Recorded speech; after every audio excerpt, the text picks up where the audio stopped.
Place I lived when I was a child was a bit strange. It's called Sand, a place you can't find on maps. It's roughly located in the north of England, between Scotland and Scarborough. This place does exist, because I stayed there for 15 years, but in print or digitally. Whether old or new, is it color or satellite navigation, no map records this place. Only a few people have mentioned it on social media. I moved away about 10 years ago. My impression of that place is a very quiet, rundown seaside village. Every family was almost familiar. There were few people, and everyone was very united and harmonious. Maybe it's because it's located in a valley, backed by a hill, and transportation is inconvenient, so people don't really go out much. Everyone lives close together, so things are more harmonious. There are only a few small shops in the town. My mom runs one of them, a bar. But I was little back then, so I didn't drink. So the one I personally like the most is Uncle Pete's Pizzeria. It's right at the intersection between my house and my mom's bar.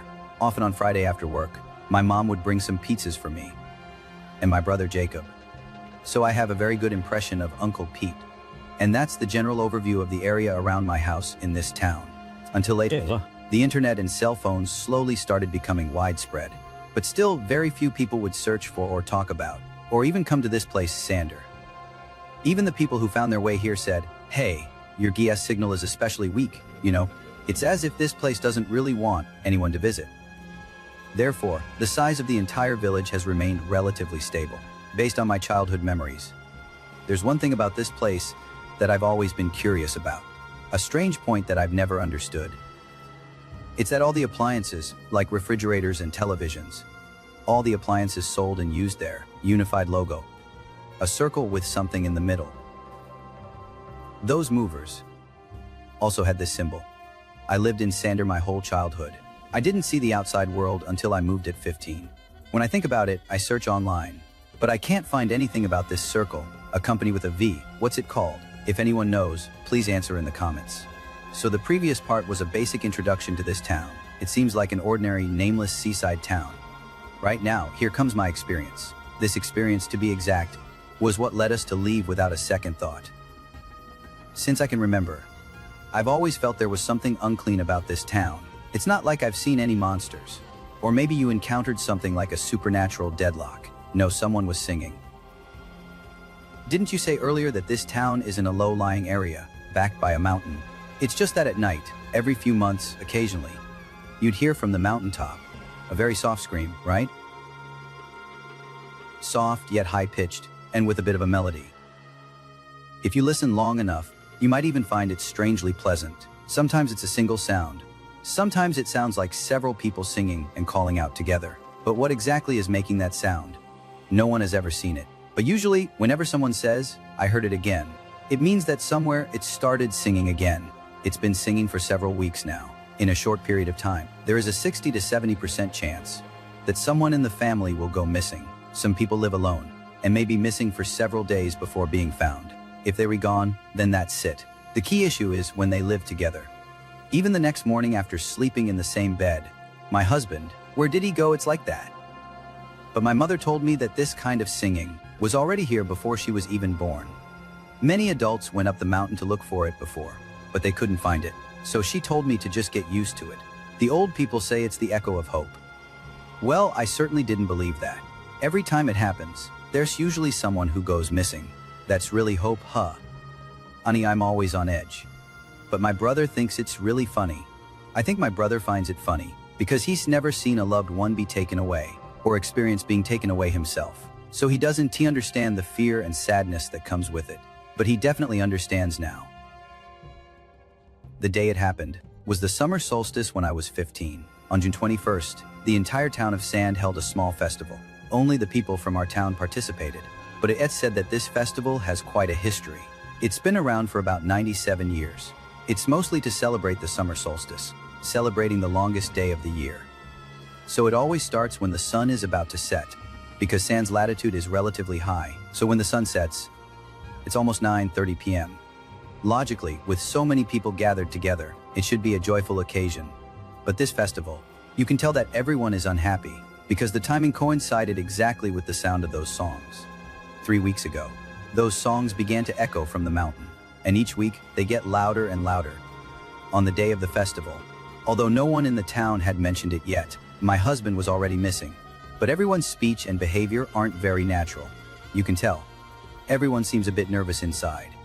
Because as I mentioned earlier, my mom owns a bar, but during the holidays, my mom's becomes the gathering place for our entire family, all the aunts and uncles. There are fewer customers and more family members. My brother is 2 or 3 years older than me. He was about 17 at the time. Since we were both underage, Mom wouldn't let us run around. It was a holiday and things were chaotic, so she just left us at the bar. My brother was drinking red wine, and she went off to do her thing. After all, it was a holiday that day. There were many people coming in and out of the bar. There were customers and family members. My brother took the opportunity and said, "Hey, do you want to go up the mountain?" I was startled and almost choked on my water. I said, "It's fine here, why go up the mountain?" He said, "Go up the mountain to see those people singing."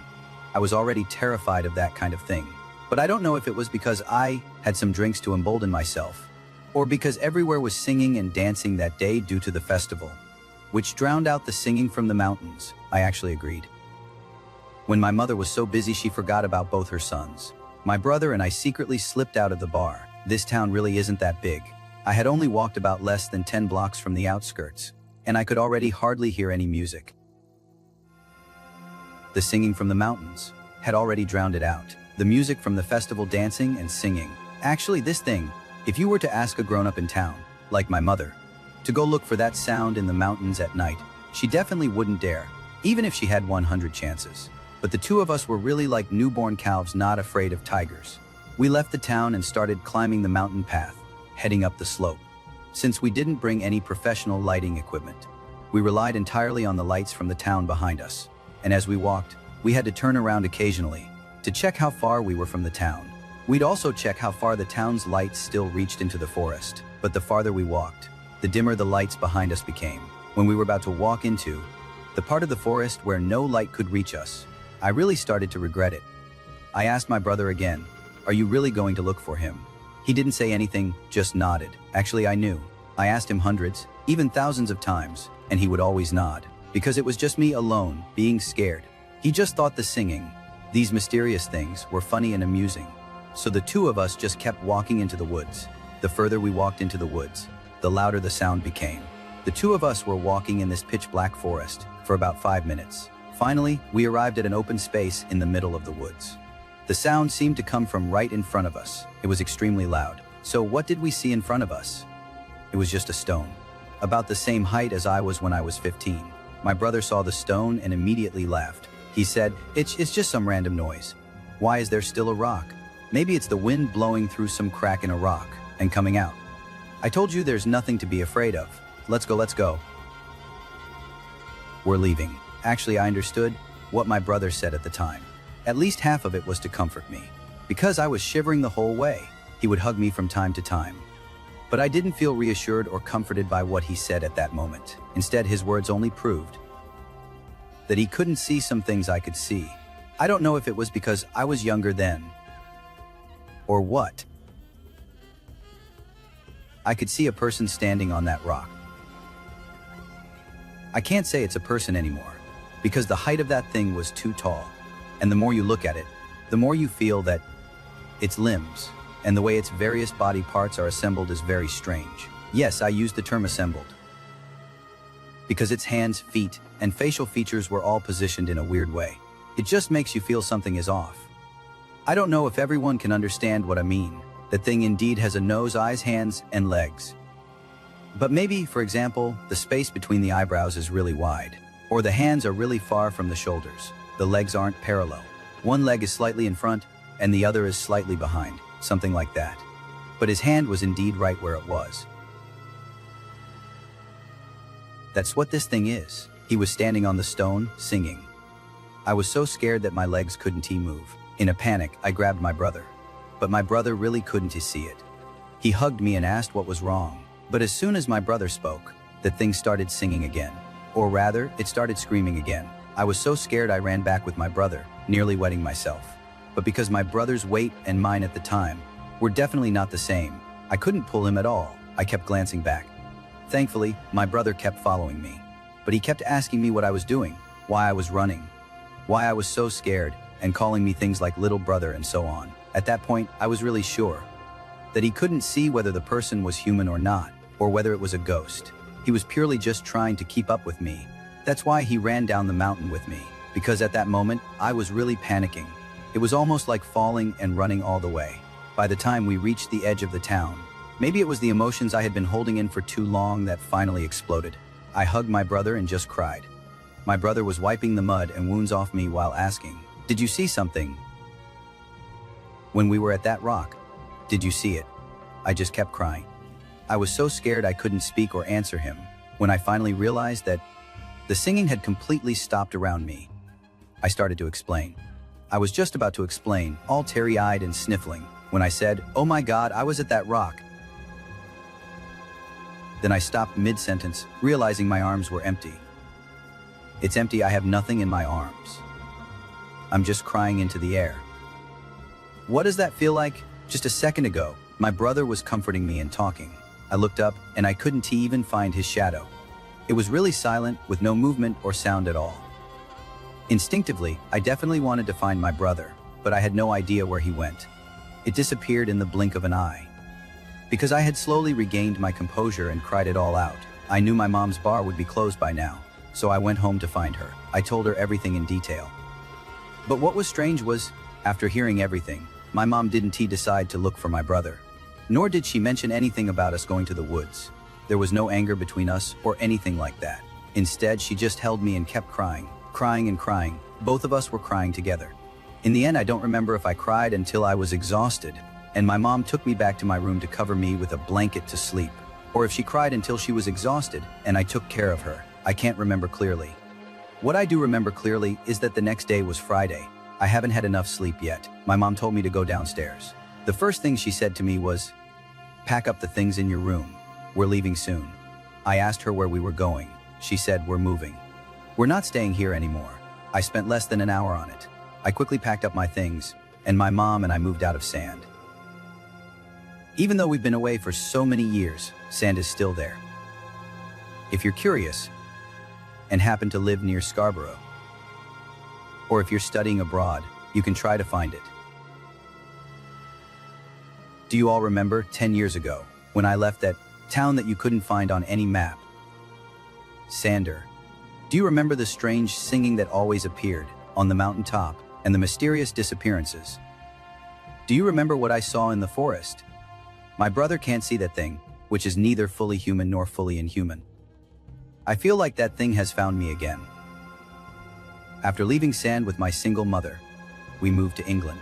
We lived in a city that was neither too big nor too small. After going to university and getting various certifications, I returned to that city. I found a relatively flexible job locally. There's nothing particularly special about the workplace. It's just a typical small office building. My office is on the top floor, which is the third floor. What makes it flexible is the work hours.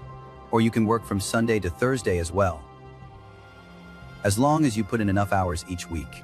I'm used to working from Sunday to Thursday, because Sundays are really boring. Many places have closed down. I still prefer to hang out on Fridays and Saturdays, and it's great that I can listen to the fans' videos after work on Thursday night, because we don't have any extra days off here. Coincidentally, the day before New Year's Day happens to be my work day. That means I have to work on New Year's Eve. So originally the night before, which is the night of December 30th, I wanted to sleep in and call in sick. But then I thought, I've only been here for 6 months. I shouldn't lie to my boss. I'll just be a good, hardworking employee. After all, the work arrangements are annoying, but not unbearable. So I'm still planning to go to work as usual on the 31st. The night before, on the 30th, I had a nightmare. I dreamt I was in my bedroom, and I heard echoes all down the street outside my window. I knew those echoes all too well.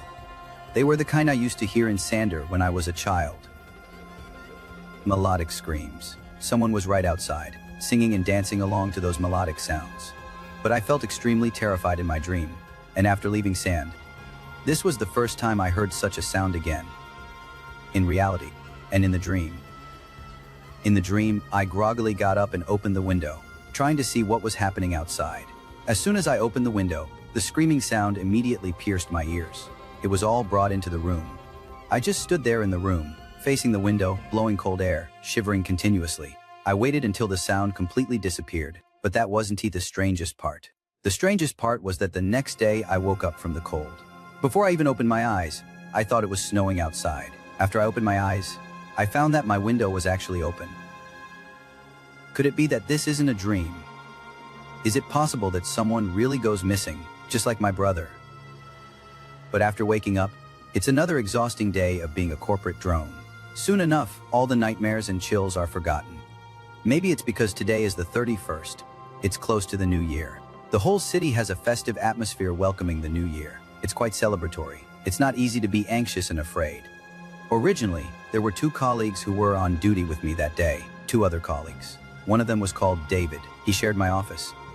The other person probably took the day off on the 31st. They wanted to enjoy the New Year's Eve celebration, so they didn't come. That leaves just me and David. Let me briefly introduce him. He's a very talkative and cheerful colleague. He likes telling stories and listening to them. Especially enjoys hearing about my childhood when I lived in the story from when he was young, because he was born in a big city. He was very interested in hearing about small villages and little towns, wondering how kids grew up there and what kind of games they played. He was very curious, so I told him everything in detail. But I never shared anything personal with him. I'm dealing with Sanders' childhood trauma. I only pick interesting things to tell him. He finds everything I tell him funny. He also has the habit of laughing loudly, ha ha ha. Besides, we have our own 3-story office building. It won't disturb other companies. And there's a doorbell at the main entrance on the 1st floor of the office building. It rings whenever someone comes, so we can still hear sounds at any time. Let's quickly pretend we're not goofing off in case the boss checks up on us. 4:46 p.m., 14 minutes until we get off work. I was planning on going home to celebrate the new year with my mom. To celebrate the new year. Suddenly, I heard that notification chime. David and I immediately sat up straight, thinking the boss had arrived.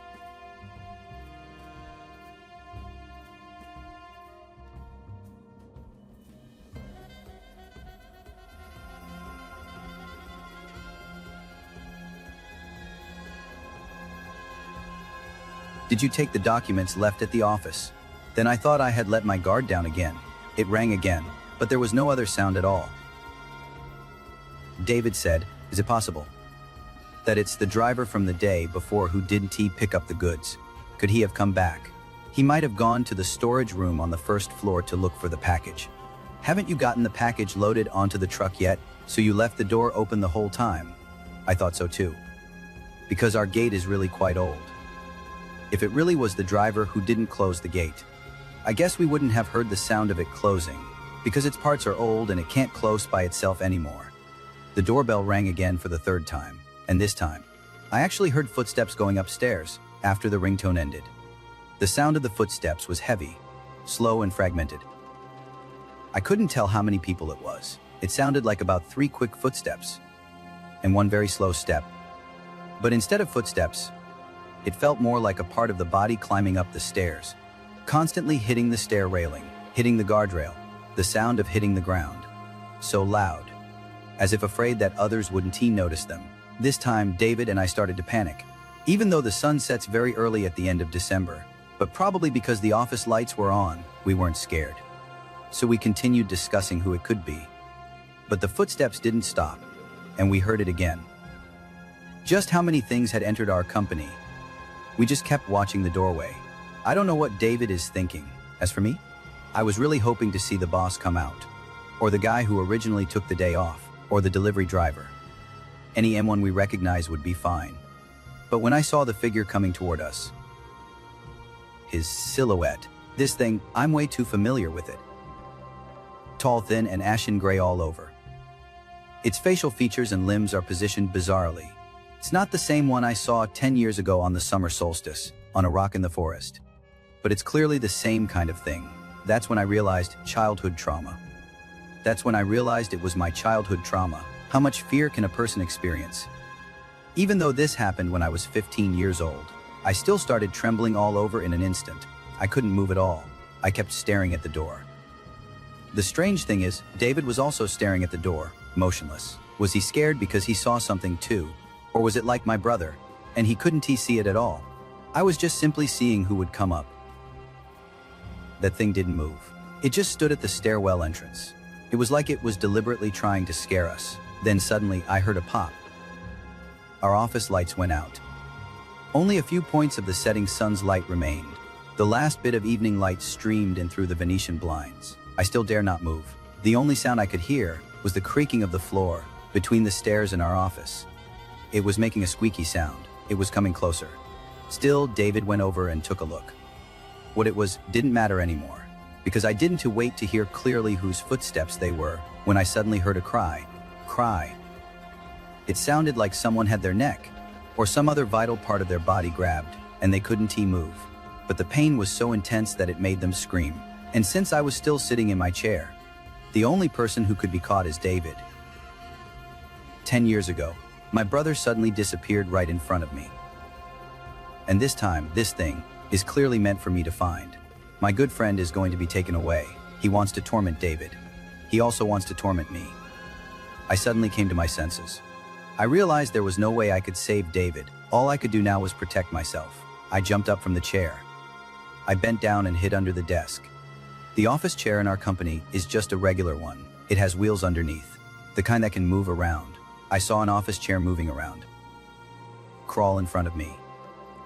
But it seems there's something squatting on the chair. The thing slowly stretched one of its feet down. Then it stretched out its second foot. Next came the third one. And the fourth one. It had stretched out 4 feet. What exactly is it? I don't know. But it seemed like he was intentionally standing in front of me, showing off, as if to flaunt it. Wait until I completely adapted, then turned off the lights. After the sun set, the office was pitch dark. There was no sound at all around. At that moment, the police rushed over in disbelief. Nothing was caught after all, because I was the only one in the entire office building. David's computer was still on his desk, but the person was gone. However, there was a large pool of blood on his chair. It had seeped all the way to the floor. I guess the police were probably attracted by David's last scream. Or perhaps someone nearby heard it and called the police. I was taken to the police station for questioning. If I told them what actually happened, they would definitely say I was losing my mind, so I said there was a power outage. I didn't see anything. I just heard my colleagues scream beside me. Then they disappeared. After being detained for a few days, I was released last night because they did find out that there was a brief power outage in the area on the afternoon of December 31st, 2022. And it was suspected to have been deliberately caused by someone. Because I was a major suspect, they kept sending people to monitor me. This isn't really something I should feel wronged about. After all, this has happened. The ones truly wronged are David and his family, aren't they? David is the first person I know who was taken by those things outside of Sanders Town. Or maybe just the first I know of. It's possible there are more people I don't know about.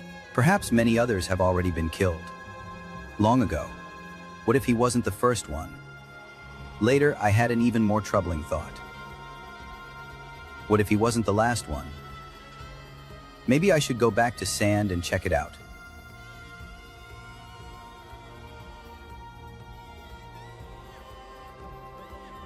My name is Fana. Before I share my experience, I'd like to ask everyone here a question. Is ghost hunting or adventure still popular these days? Holding a phone, pick a cloudy day or evening. Go to some desolate abandoned places. Take pictures, take pictures, pictures, take pictures, take pictures. There are even a lot of similar gear online. Adventure gear, you can buy it. I didn't really mind these people at first, but recently, people like that have started showing up in our forest area.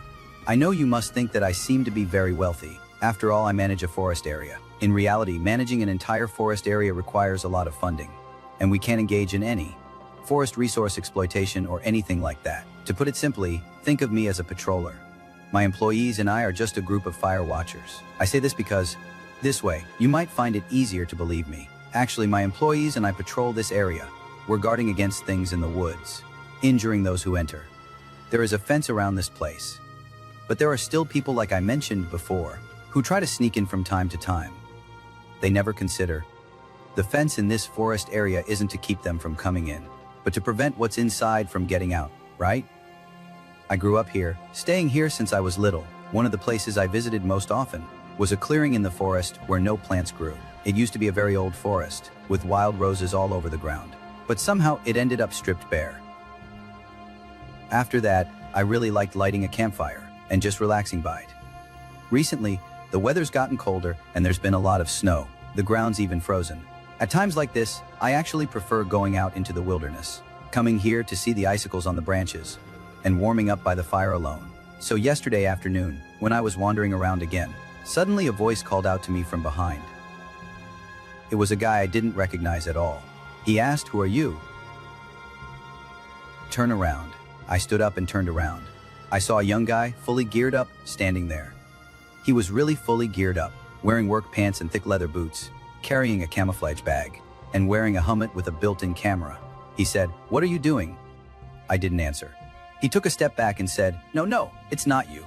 "What the heck is that thing?" Seeing how scared he was, I slowly explained to him, "I am the legal owner of this forest area. You are currently standing on my property. Who the hell are you? If you don't leave, I'll call the police." He stammered and asked, "Then why are you wearing a wedding dress?" Yes, I was indeed wearing a wedding dress at that time. But listen to me, I'll explain it slowly later. You would know why. But given the situation yesterday, I had no need to explain it to him so patiently. I just told him directly, "Why do you care what I wear? This is my private space. If I feel like it, I can be here, not wearing clothes, doing a one-handed handstand, and singing folk songs. How did you end up in this place?" The guy seemed to believe me and let his guard down a little. He asked me, "Are you talking about this forest? I saw a post on the forum before. It said there are some mysterious things here. So you came here to find them, right?" He said yes because he's an enthusiast for ghost hunting adventures. He's keen on finding these mysterious creatures. Exactly the type of person I can't stand the most. I won't give him the chance to keep bragging. I just started yelling at him. He says, Stop. What you're doing now is no different from trespassing. Don't try to make a spectacle for the sake of the show. Get out of here. By the way, did anyone stop you when you came in just now?" He said no. "Why?" "We don't have many staff here, but at least we have security personnel. He must have found a loophole to get in. No matter how he got in. I need to figure out how to get him out now." I patted my skirt and waved my hand, signaling him to follow me. I said I wouldn't argue with you anymore. "Come with me. I'll walk you out." He seemed a little down and asked me, "Hey, can I look around first? Since we're already here, if there's really something creepy in the woods, I can still protect you, all right?" He said this while pretending to reach into his bag for a weapon.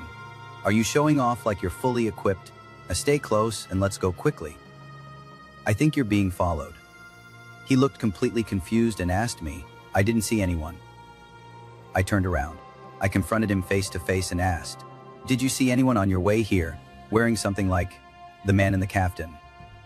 He still didn't understand and asked me what kind of robe is a caftan again? It seems he didn't see that either. So I asked again, "Did you see anything else? Besides the plants all over the ground? For example, did you see any flocks of birds or anything?" He got excited this time. "Oh, yes. There are birds. I saw birds." "It's over."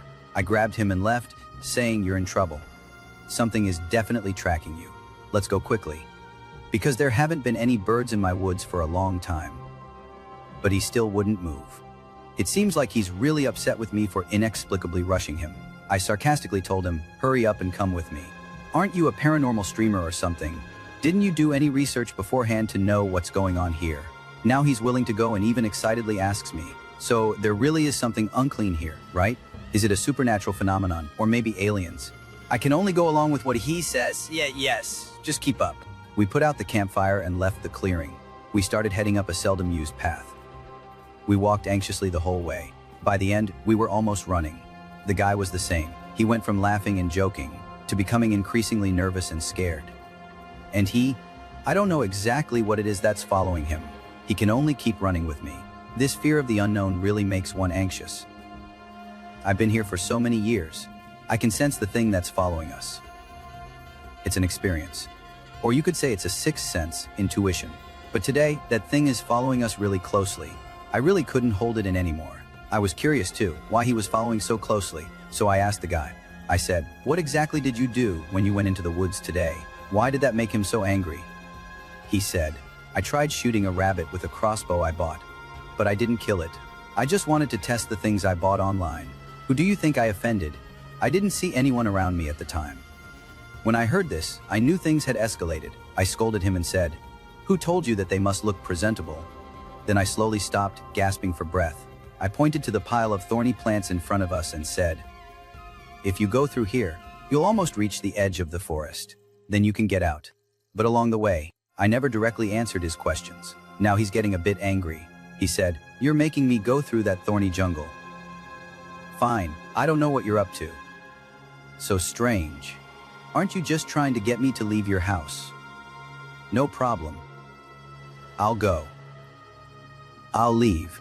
"Fine, but can you just explain that whole thing you just said?" But he realized I wasn't looking at him and wasn't listening, so he stopped talking. It's true, I was looking past him. He immediately turned his head around, almost scared out of his wits, because behind him stood a figure, almost 2 meters tall. I didn't know whether that thing was wearing a deer skull mask, or if its head was actually that of a deer. Its whole body was covered in something that looked like bark, or maybe it had grown plants all over itself. It stood straight in front of me and the boy, slowly lowering its head to look at us. I said, and knelt down myself first. The boy didn't understand at first, so I started shouting. I said, "Kneel down, you can't escape." He then shakily knelt down before the deer head. To be precise, this deer head is called Lexi. Unexpectedly, Lexi didn't speak to him first. Instead, he spoke to me first.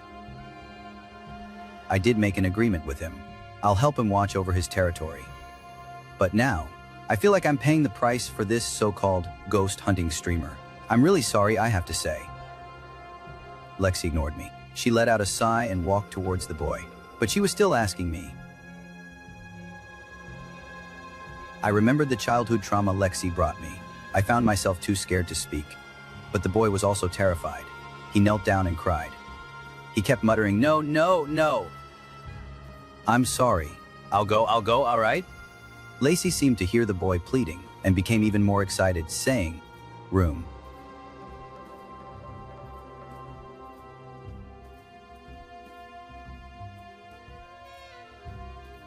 Right now, I just want to protect myself. I turned around, lowered my head, and dared not say a word. Could still hear the boy behind me, not yet finished crying. The sound of skin and flesh being torn apart kept coming, and the sound of bones breaking. Occasionally, some dark red liquid splashed over.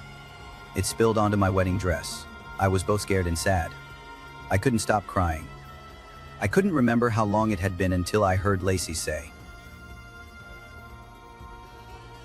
I heard this command. Without looking back, I walked straight home. I washed off the stains from my body and clothes. After calming down, I was in the eastern area of the forest. I found that streamer's crappy car. I need to figure out a way to destroy the car and all the gear inside it. Anyway, he'll never use them again. When I was a kid, my mom warned me that leases can be kind sometimes, but also very vicious. And they have this habit of spying on young women. Lessie is a type of thing. I'm saying they're not just referring to that one deer head. Actually, our family inherited this land from that type of people. I don't remember how many years ago it was, a winter, the first time I wore a wedding dress. These nosy things came out. He was wearing a caftan and had a full beard. He was wearing a caftan and a full beard. He suddenly darted behind me and asked. Although I was startled, I realized who it was. So I forced myself to remain calm and said, "Yes, you can call me Fiona."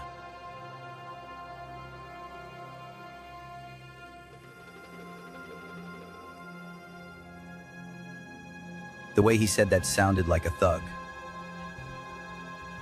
I didn't dare to contradict him. After speaking, he darted away again. Over the years, Lacey has lured quite a few security personnel onto his territory. At best, he'd let them wander around lost for half a day. At worst, he'd drown them. But most of the time, he's not hostile, but neither is he friendly. He does this mainly to remind us from time to time that this is his territory. Don't provoke him. By now, you may have already guessed. What happened yesterday afternoon isn't the first time. If you or your friends see online that there are some unsavory things in the woods somewhere, and think about going there for an adventure, don't go. It could be the place I'm in. As for my childhood trauma, let's talk about it next time.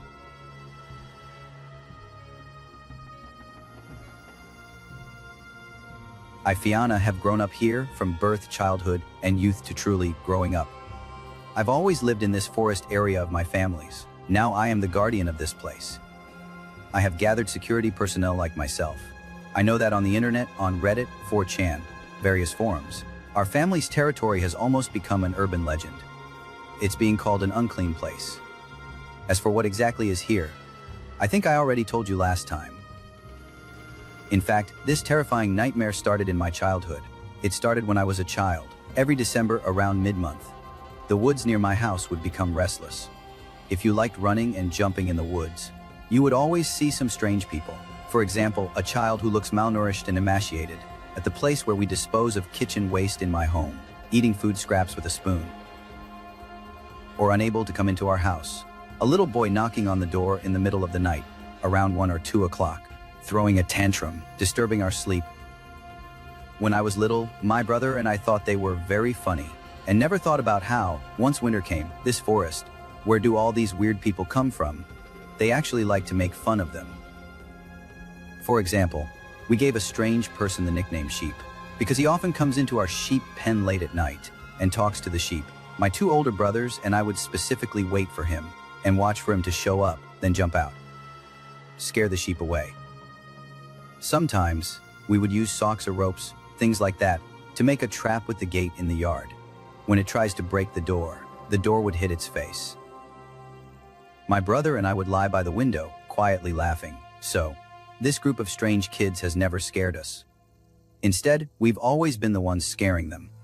Although every time they're scared, they run back while shouting, saying they were going to tell their mom. But you can tell right away that it's just a child's tantrum. They were just shouting out of frustration.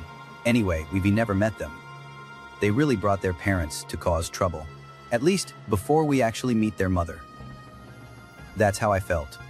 Before explaining what happened that Christmas, let me first introduce my childhood. I'm the eldest sister, 6 siblings. 3 younger brothers and 3 younger sisters. There are 7 children in our family. It's not surprising that the older generation had many children. Although I'm the eldest sister, I've always preferred playing with boys since I was little. Maybe I'm the type they call a tomboy. My second brother, Jeremy, and my third brother, Casimir. Even Molly, the youngest, really admires me. Actually, saying the youngest admires me is a bit of a stretch. It's just that sometimes he thinks I'm as mischievous as he is. We just get along well.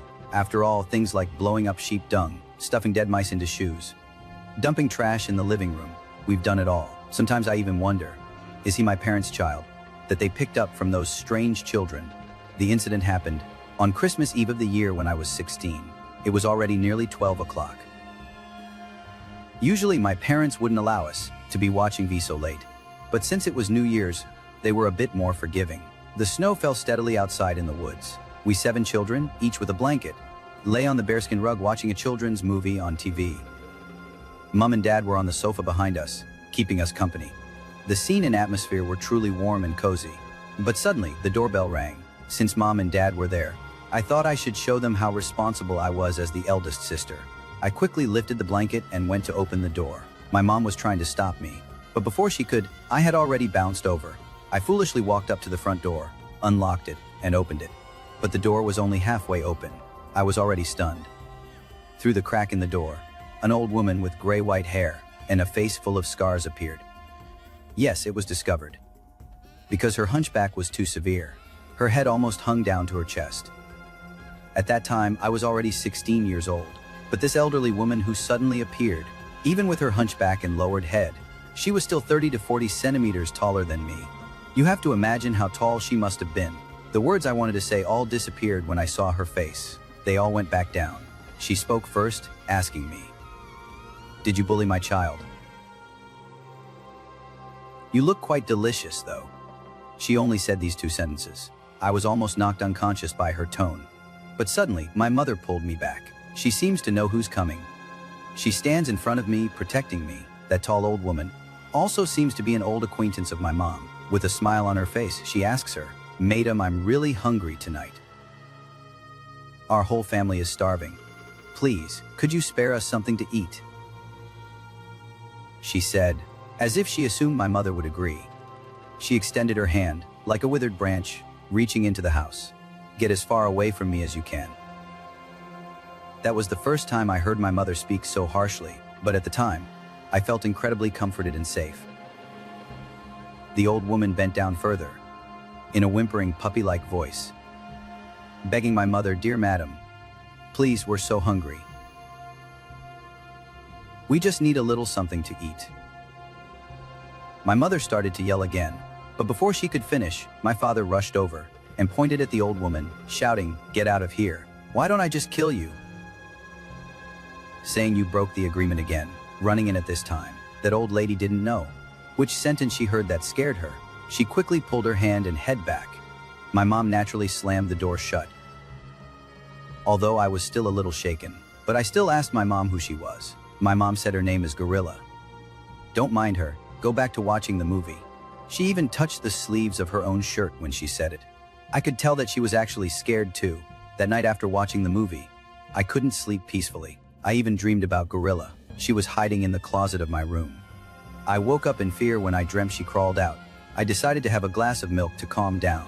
When I passed by the master bedroom, I unexpectedly overheard my parents still awake. It seemed like they were discussing something angrily. I heard my dad repeatedly asking her, "Why don't you give it to her?" I guess my dad must have been talking about Gorilla. I sat by the door. I heard my mom retort, "You know she's not really hungry. She's not asking to eat. If we give in to her, she'll keep pushing and come back again and again. Don't you remember what happened last winter?" My dad's tone softened a bit as he said, "Fine, I just hope that when she came earlier, our child is not around. Do you think our child was seen by her?" My mom's tone wasn't as harsh anymore. She continued, "Probably not. At least I don't think so. But I've been afraid of her since I was little. My parents even used her stories to scare me. Gorilla is no longer just a childhood shadow for me. I guess I'll never forget this for the rest of my life. I don't want Gorilla to become a childhood trauma for our children." I got goosebumps when I heard that. And I don't want to go to the kitchen either. I just want to go back to my bedroom down the hall. It's very quiet in the house at this hour. I can hear even the slightest sound from the inner room. I heard a sound coming from the bedroom at the end of the hallway. It was a gurgling sound. It definitely wasn't snoring, because the room at the end belongs to Marley. He's not even 10 years old. He doesn't snore at all. Before I had a chance to get nervous, I heard another sound. This kind of sound, it was like something was stuck in someone's throat. I subconsciously thought my younger brother might be having a nightmare. So I went to the back room and knocked on the door. I softly asked him, "Molly, are you awake?" No one answered. I slowly pushed open the door, but there was still no answer from inside the bedroom. Molly wasn't in bed either. But occasionally, I could hear a sound coming from somewhere in the house. I was puzzled as I walked towards the bed. Just as I was about to lift the blanket, I heard that sound. The sound was coming from above my head.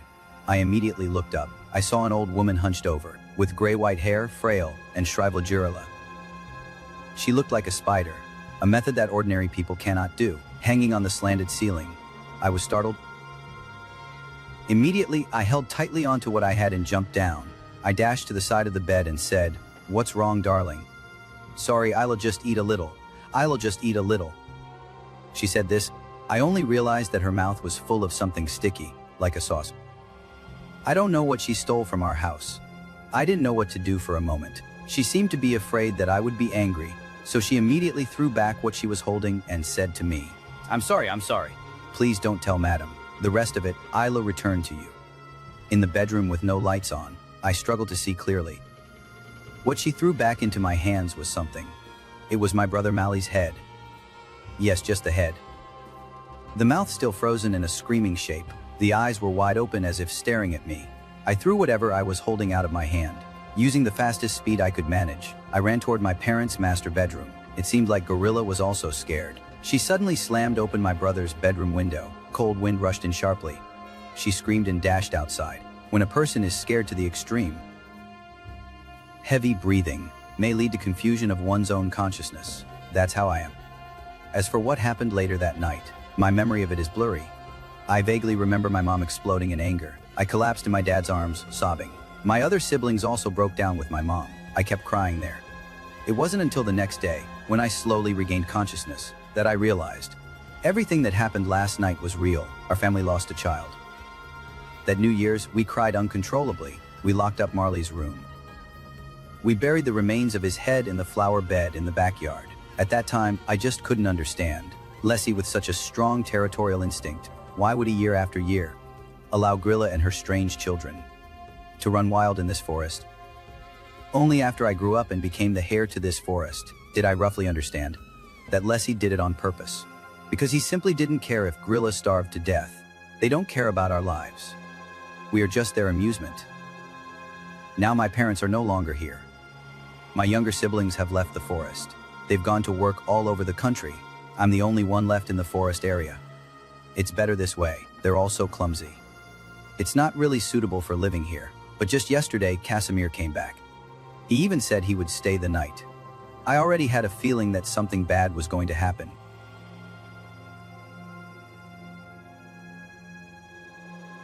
Most of the forest rangers might feel very lonely every day. They really look forward to visits from their friends and family, but I'm different. This woodlot has been unsettled since before I was born. It's always been a little uneasy, so after my parents passed away, my younger siblings ran off to work all over the country. I actually felt a little more relieved. But just yesterday, my younger brother Casimir came back and said he wanted to spend the night. No matter what I said, he wouldn't listen. It's if he doesn't know how dangerous this forest is. Let me tell you all this. If you spend even a single day here, you wouldn't want to come back.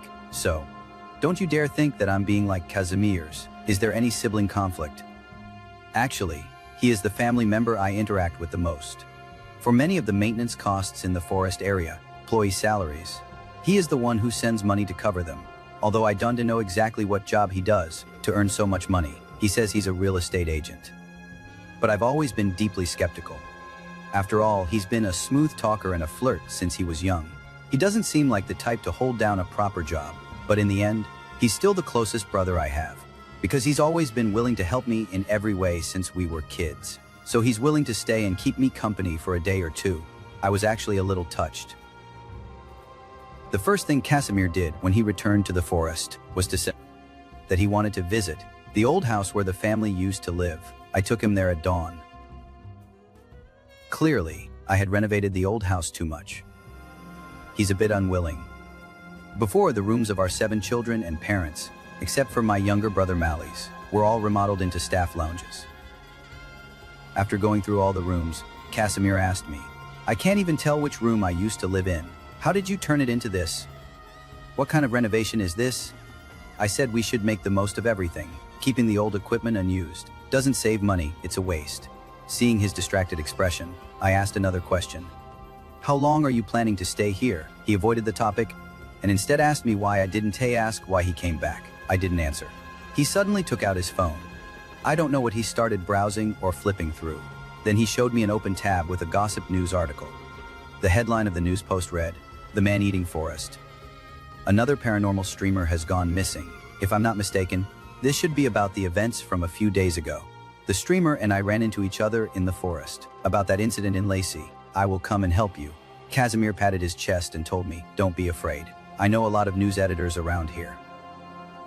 I've already told them not to write about our hometown anymore. Then he patted my shoulder again, so no reporters will randomly barge in to investigate. Don't worry, I know that Casimir's trick won't stop all the editors of the news agencies. But in the end, I still appreciate him for doing this. He let me vent about what happened a few days ago. He listened while he started rummaging through his bag, until he found the pair of roller skates he wore over a decade ago. I froze for a moment. I snatched the shoe and asked, "Are you crazy? Keeping this thing?" I thought my mom had already thrown this thing away. He tugged it back like a tug of war, grabbing the shoe again, saying I found it. See. At this moment, some childhood trauma resurfaced. It was like my mind exploded. I think I can more or less understand now why he decided to come back. I nervously asked if you were thinking of going again to Twin Lakes to find her. Do you know that you almost died there back then? He seemed like his thoughts were controlled by something and said it with such ease. I know. I came back this time to test my courage. In this forest area of Twin Lakes, a place that went from our paradise to a childhood nightmare. Since I was 14, I've liked to take Casimir and my little brothers ice skating. As the technology improved, we began to be dissatisfied with the small ice rink near our forest area that charged a fee. In the autumn and winter, the Twin Lakes with the thickest ice became the undisputed choice for skating. That year I was 19. Casimir was 16 years old. As we mentioned earlier, this forest restless. But back then, I was almost 20. I knew how to avoid the things in the forest. I knew how not to offend those things that were on a different level than us. But Casimir wasn't good at it. So our parents kept reminding me to watch over my little brother, look after my younger brother. I think I've always been a good and obedient older sister. But one day ice skating, when we took a break after a round, I suddenly realized I'd forgotten to get water. That was the day I decided to do things in the easiest way possible. I left my little brother there to stay by himself. I went home to grab 2 bottles of drinks. But by the time I came back, about half an hour later, when I ran back to the Twin Lakes, I found that something was off with my brother who had stayed behind. Casimir was standing there like a scarecrow, motionless in the middle of the lake, staring into the distance. I put on my ice skates, slid over to him, and handed him the drinks. But he remained motionless, completely refusing to take it. I only saw his face when I went to stand in front of him. Then I realized he wasn't looking at the scenery. He was laughing, giggling to himself. At that time, I didn't realize anything was wrong. I thought he was just experiencing some adolescent angst, given his age. So I patted him and said, "What are you laughing at? Did someone just flirt with you, handsome?" He shook his head and said, it's nothing. But for the rest of the day, he would occasionally smile. By the time it got dark, and we were tired from ice skating, ready to go home, he was still smiling foolishly to himself. By the time I found it strange, it was already noon the next day. Maybe he was just tired from playing the day before. I slept in that day. When I got up to eat, the first thing my mom asked me was, "Did you remember to go with Cassie?" I didn't understand what she meant. She asked again, "Didn't Cassie tell you? I thought you two were going ice skating again today. He left for Twin Lakes 2 hours ago." My gut feeling told me something wasn't right.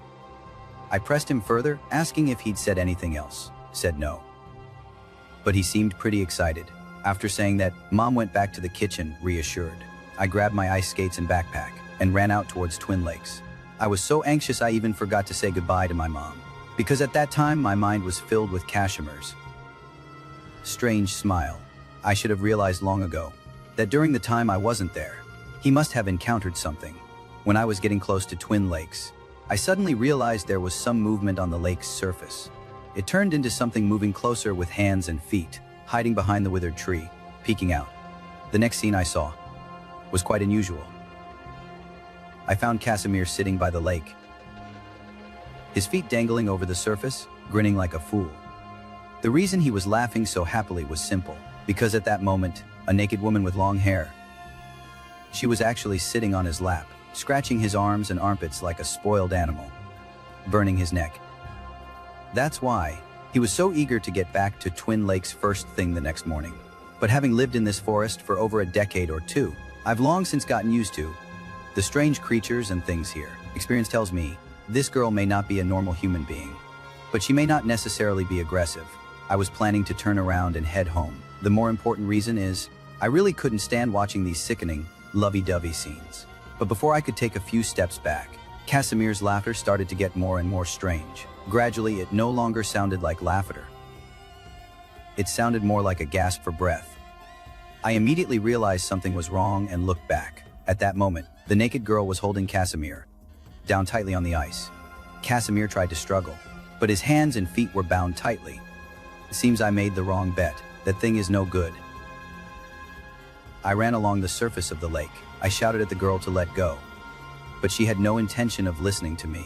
She kept her head down, pressing against Casimir's shirt. The moment her long hair fell loose, suddenly saw the girl's back, originally hidden by her hair, revealed muscles completely devoid of skin. Her spine and ribs were visible. I immediately felt a wave of nausea. My legs went weak. It was as if I had seen someone from behind who had been partially dissected. It was as if it had moved. But when I saw my little brother about to pass out, I gathered my courage again and rushed behind that girl. Unfortunately, she was too strong. No matter what I did, I couldn't pull her away. She also held onto my brother tightly. I closed my eyes and faced her skinless back. I suddenly reached out my hand. I couldn't see, but I could still feel the hard texture of the bones and the gel-like slimy sensation of various body parts. I randomly pinched a piece and suddenly yanked it out. That's when the girl reacted.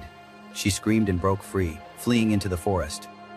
By twin, only Casimir, coughing violently on the ground, and I holding some unknown organ in my hand, covered in blood and filth, were left.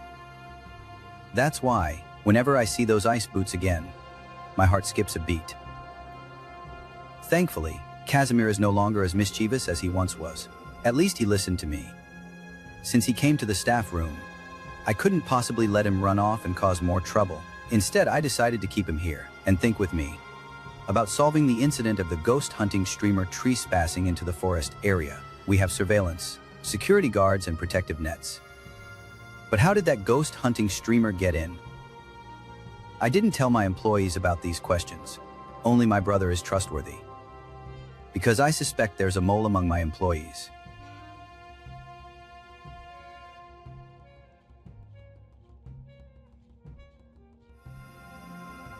My name is Carol. Originally, I was just like everyone else, working and adventuring in polar expeditions. I didn't think I'd have anything to do with this. Not long ago, I was given a new assignment by the company to go to the Arctic for a research project. This is actually a pretty good opportunity for me because I'm tired of the corporate rat race. It's a chance to go to a completely unfamiliar place with hardly any people, reset myself. What's frustrating is that I'm really not good at this job. What research? Ice core microbial investigation. Oh, a whole bunch of things. It's completely unrelated to my major. It's just that no one volunteered for this trip, so I was assigned to handle some miscellaneous tasks. Logistics work, you know. There are a few other friends from different countries, also stationed at the outpost like me.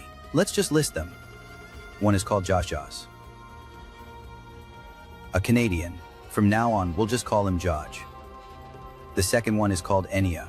You can tell from her accent that she's a Russian girl, and what she says is very direct and concise. A warrior nation, he left a great impression on me. There's also a guy named Maximilian.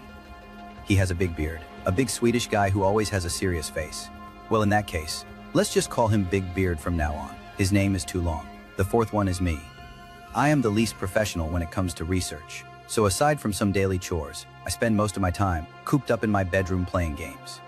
This kind of lifestyle is really quite nice, until the night of the power outage. I remember during the power outage, Big Beard was just taking a shower. He always had a gloomy expression on his face. He started cursing right then and there. We could hear him yelling through the bathroom door. He was saying which little darling turned off the lights. Of course, this had nothing to do with the three of us, because we were all playing cards in the recreation room at the time. Immediately retorted to Big Mustache, no one turned off the power themselves. Then we put away all the playing cards in the dark. Let's do this, let's draw cards. Whoever draws an ace will go fix it. We can't continue playing cards, so we followed Enya's suggestion. Using the emergency light, we groped for the king, queen, ace, and joker. I don't know if it was what's going on with this strange rule. Usually the one who initiates is the unluckiest. In the end, it was Enya herself who drew the ace. She didn't complain though. She quickly put on her coat and walked out of the control room. As a result, the three of us waited from 10:40 all the way until 11 o'clock. The power still hadn't been restored. Don't even mention the bearded guy who ran out in the middle of his shower. Even Jojo and I started feeling a chill all over. Because the heater at the outpost, is it out of power? It's slowly running out. As expected, the one who was most impatient at the beginning was still the bearded guy. He grabbed the walkie-talkie and started shouting, "Enya, what are you doing? It's freezing, hurry up and fix it." But no one responded from the other side of the walkie-talkie. The man with the big beard thought there was a problem with the signal and asked again. A minute later, there was a response. But the voice on the other end sounded very strange. It was as if random obscure words were put together. Nonsense. Or maybe it was because Enya was speaking in Russian, so we couldn't understand. Ojo quickly checked on Enya and asked, "What's wrong? Need help outside?" This time the walkie-talkie responded with 2 words. But the voice was very faint and choppy. So Jojo asked again, "You need help, right? Is the walkie-talkie broken too?" The strange thing is, Enya responded with a few more words. By this time, I was starting to get a little suspicious, although Enya has a strong Russian accent. But that doesn't mean she doesn't understand grammar. Otherwise, we wouldn't be able to communicate normally. It's just that when Big Beard heard this, he immediately jumped up without a second thought. He put on his coat and left. While walking, he was grumbling and saying, "I'll go solve this mess." But I guess he's probably afraid of Big Beard's temper. There might be a direct conflict with the fighting nation outside. Ujo stepped up and stopped the big guy, saying, I'll go. You just stay inside and rest." The big guy was not only grumpy but also very lazy. When he saw someone offering to help, he dropped a quick, "Then you go," and just went back to sitting on the sofa. However, Jojo forgot to bring his walkie-talkie when he left. By the time I noticed, he had already disappeared without a trace. But could he just leave an angry guy venting his frustration at the outpost? I grabbed the walkie-talkie and went outside. So I had no choice but to obediently stay in the entertainment room with him. Seeing him gritting his teeth, I had to calm him down a bit. I said, "It's fine, it'll be fixed soon. The two guys outside are pretty efficient. It's fine. A little while later, we heard a few knocks on the door. I ran to the outpost door and looked outside, but found no one there. So I guessed it must have been the wind, or some wild nocturnal animals passing by. But before I could sit back down, I heard knocking again. Then there was Enya's voice. "Big Beard, little car. I'm back. Can I come in?" It seems like there's something outside. I was stunned for a moment. Maybe it's a polar bear. This is serious. I quickly went back to the door to open it for her. Because our automatic electronic lock was broken, all the key cards were useless. Someone inside had to open the door from the inside. But since we've all been holed up at the outpost recently, with the weather being particularly bad, none of us had thought about going outside. As soon as we got back, Enya asked me, "Where's Jojo? Is he not inside? Didn't you ask him to go help?" Enya looked confused and said, "I didn't ask. A lever was broken. I walked to the maintenance shed and replaced it, so it took a bit longer. But such a small thing doesn't really require anyone's help. This is strange. I just want to ask, a moment ago, we heard you asking for help on the walkie-talkie, and... Hey, did you see anyone else knocking on the door before you knocked?" She said no. But she said that reminded her, because when she was outside fixing things, she always felt like some kind of animal or creature was watching her. But every time she went to look, she couldn't see anything. That thing would hide in her blind spot. As we chatted and walked back to the recreation room, the bearded man also heard and started to chime in, saying she probably saw a bear. Immediately denied it, saying it was impossible. That thing wasn't as big as a bear. But it wasn't very miniature either. It was similar to a human's height. The man with the beard laughed and said, "So it's Jojo then?" Said, "Impossible. You said he came to help me. Then why was he dodging around? Just come find me." I said, "Otherwise. Who else is there?" We hadn't finished our conversation when the walkie-talkie rang again. This time it was Jojo's voice on the other end, but the way he spoke was, like before, a few words at a time, popping out. I immediately picked up the walkie-talkie and replied, "Jojo, Enya has already fixed the generator. Are you okay out there?" She just knocked and came back. I haven't finished yet. A particularly harsh scraping sound of metal came from the outpost door. Then Jojo said something as if nothing had happened. A few seconds hadn't passed when the scraping sound of the door came again. Then Jojo yelled loudly. By this point, I already started to feel something was off. A strange thought popped into my mind. But at that moment, it didn't feel all that strange. I started wondering whether the person outside was really Jojo. But then Jojo kept talking. I quickly ran to the entrance of the outpost. I found that Jojo was indeed standing outside. At first glance, he seems perfectly normal. But looking closely, I found that he was only wearing a shirt and trousers, and just a pair of thermal goggles. I asked him through the glass door, "Aren't you cold? Do you want to come in?" He answered through the glass, "I want to come in."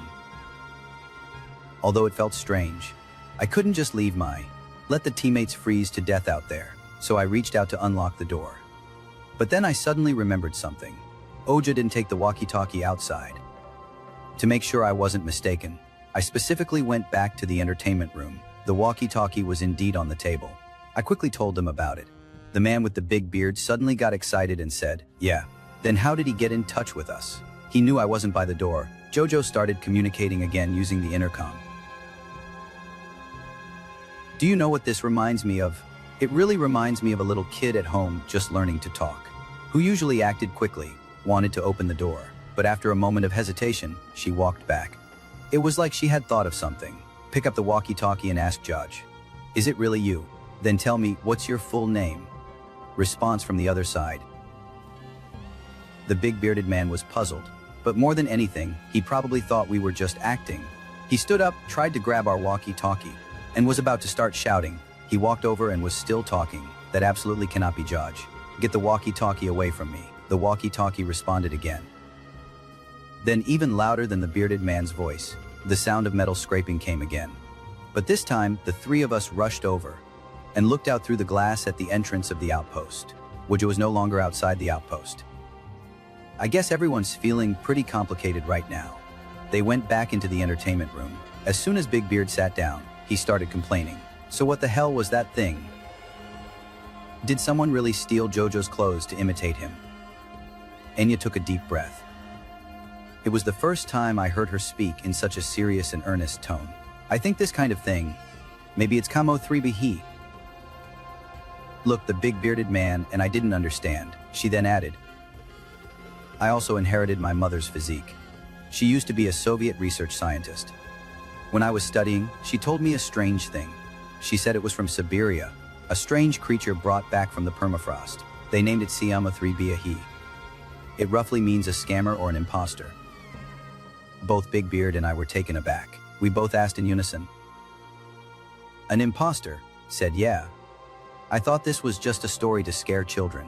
I didn't expect it might actually be true. Anyway, let's just stay here for now. And don't open the door for that thing." Looks like the big guy with the beard is starting to get scared. He's clearly tall and strong, but he's insisting on hiding in the bathroom. Enya and I don't want to be stuck in a confined space with him, so we just let him stay in the bathroom. Maybe it's because it's too quiet. It's so quiet, it's a little eerie. Enya started to continue the conversation, wanting to lighten the mood. She said that when I told them I was coming to work in the Arctic, my mom strongly opposed it. But the truth is, I wasn't happy at home. I was about to ask why, and she explained that my husband is a soldier. He recently went to Missouri. It's pretty dangerous over there. My sister was caught having an affair with her boss again. Anyway, everything that's supposed to be chaotic at home is chaotic, and those who need to leave, leave. It's quite annoying. I don't even know how to comfort her properly. I can only share why I came here to talk. I just wanted to relax a bit. I also want to write a novel related to this kind of thing. The atmosphere had just begun to ease a little when we heard a loud noise from the bathroom. Then came the sound of something like meat paste crawling on the tiles. And the sound of a radio malfunction came through, but clearly none of our walkie-talkies were turned on. Then there was that sound again, the one that mimicked Jojo, an extremely loud knocking sound, or rather scraping. But this time, it wasn't coming from the front door of the outpost. It was coming from the toilet. And I quickly ran to the toilet. Then we heard another knock. And then we saw the round handle slowly turning. Immediately asked Maximilian, "Stop acting all mysterious." It turns out there's more than one person opening the door. The one at the front, covered in thick strands of blood, looking like he's just had a rough fall, is the big bearded man. And there's another person behind him. They were filthy, almost as if they were not wearing clothes at all, like a judge. This doesn't even need thinking. Neither of them are the big bearded man, nor are they a judge in this situation. People are easily too nervous to move at all. Until Enya shouted, "Come back." She pulled me and we ran toward the lab. Only then did my legs realize they needed to move. We made it back to the lab in under 5 minutes. Without a word, we locked the door. Then we grabbed the nearest table and blocked the door. Leaning half against the table, I gasped for breath. Enya asked me if I thought we were safe now. Safe now? I said absolutely not. We need to get to the safe house. That safe house is right ahead. It doesn't have many entrances. It's even been used to hide from polar bears that broke into the outpost. There are also emergency communication devices inside. It should be the safest place in the entire station. Enya just promised.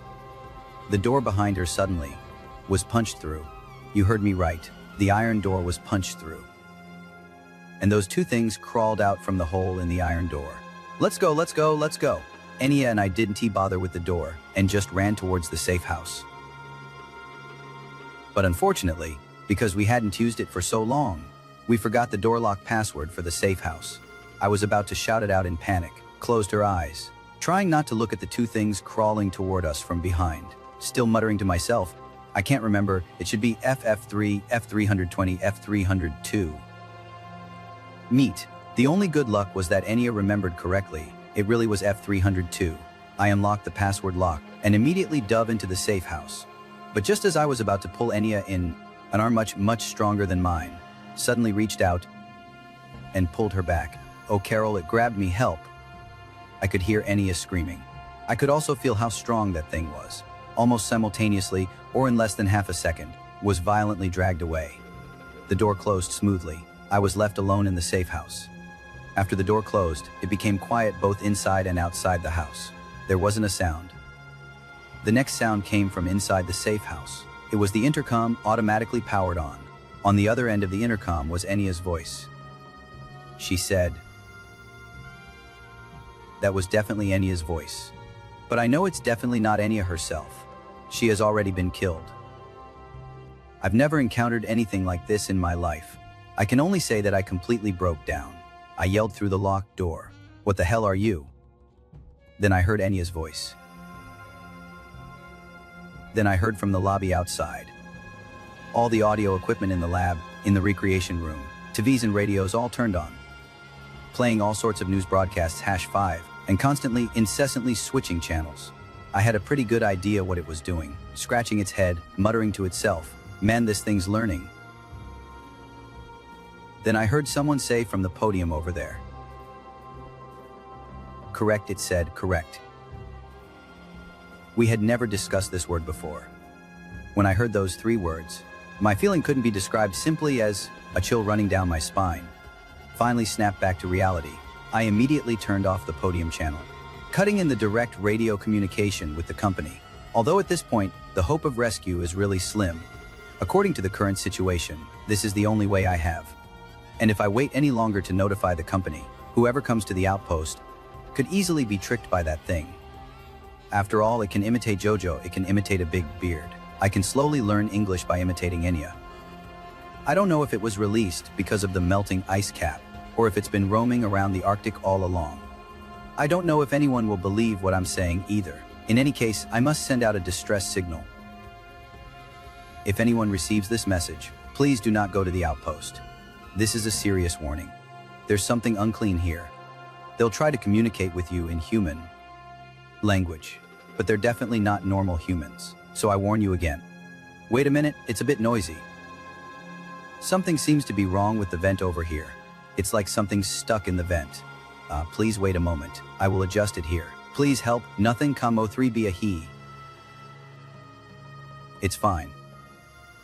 Maximilian, it's fine. It's fine.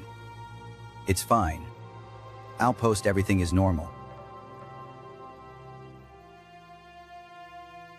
My son hasn't eaten anything for 6 months. At least that's how I feel. In January this year, my husband and daughter tragically lost their lives in a car accident. They crashed into another car at 70 kilometers per hour and died on the spot.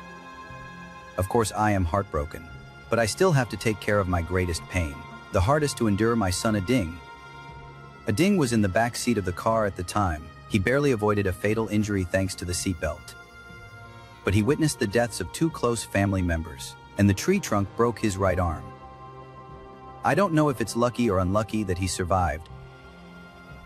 Anyway, now our family of 4 is left with just him and me. After being discharged from the hospital, Ading's behavior started to become very strange. First, he became less talkative, and from time to time, he would refuse to eat with me. But after such a huge shock, I can understand that he hasn't gotten over the psychological trauma yet. So of course, I've been trying my best to take care of him and comforting myself as well. But over time, his symptoms not only didn't improve, but instead got worse and worse, especially the problem of anorexia. Half a month after being discharged from the hospital, he refused to eat anymore. No matter whether it was what I cooked or takeout, he wouldn't eat it at all. Even when I bought his favorite junk food from before, I coaxed him, saying, "Be a good boy and eat, and I'll give you a reward. Watch one of Defan's videos, okay?" He would just get furious. He would go back to his room, lock the door, and wouldn't talk to me. Soon he developed a serious gastrointestinal illness. I forcibly dragged him to see a gastroenterologist and a psychologist. Was no use. As soon as he got home, he would still stay in his room. He wouldn't say a word or eat anything. But when I asked him, he said, "It's okay, Mom, I'm not hungry yet." A month like that is fine. But eating actually went 4 or 5. 6 months without eating anything, he persevered. But anyone with common sense knows that a person can't go half a year without eating anything. He must have been finding something to eat secretly. Is it something from the bedroom?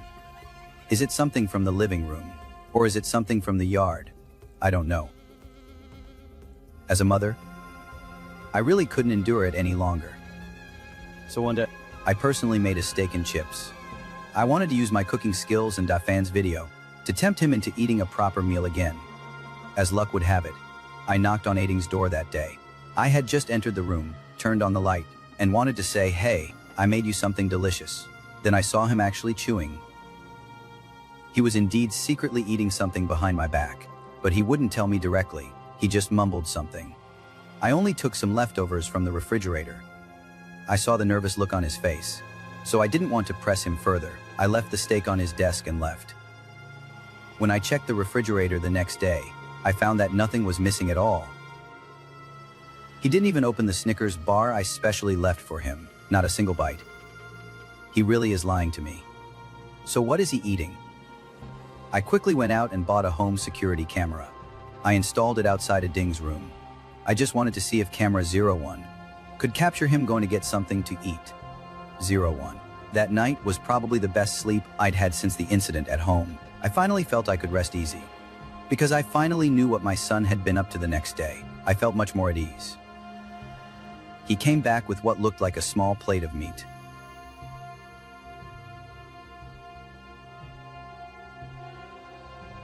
He came back with what looked like a small plate of meat. 01. Is it the steak I made? Definitely not, because I cooked the steak for him. He didn't even touch it the day before. I was so frustrated that I had already thrown it away. So on the third day, I decided to stay up all night personally. As soon as the camera reacted, I got up to follow Ding. I wanted to catch him in the act, to see what he'd been secretly eating for the past few months. It was around 4 or 5 a.m. again. He got up. I followed him all the way to our backyard. It was dimly lit. I could vaguely make out a man standing in the yard. He's missing an arm. His other hand was holding a shovel or some kind of tool. I guessed that this person was almost certainly my son Aiding. I edged a little closer. But the motion sensor light suddenly switched on. The whole yard was instantly illuminated. I saw my son standing by a mound of earth in the flower bed, a shovel in his left hand. He was standing by a pile of dirt in the flower bed. She turned her head and looked at me in panic, especially around her mouth, which was covered in saliva and mud. Oh, right, did I forget to mention my husband and daughter? They're buried in the flower bed.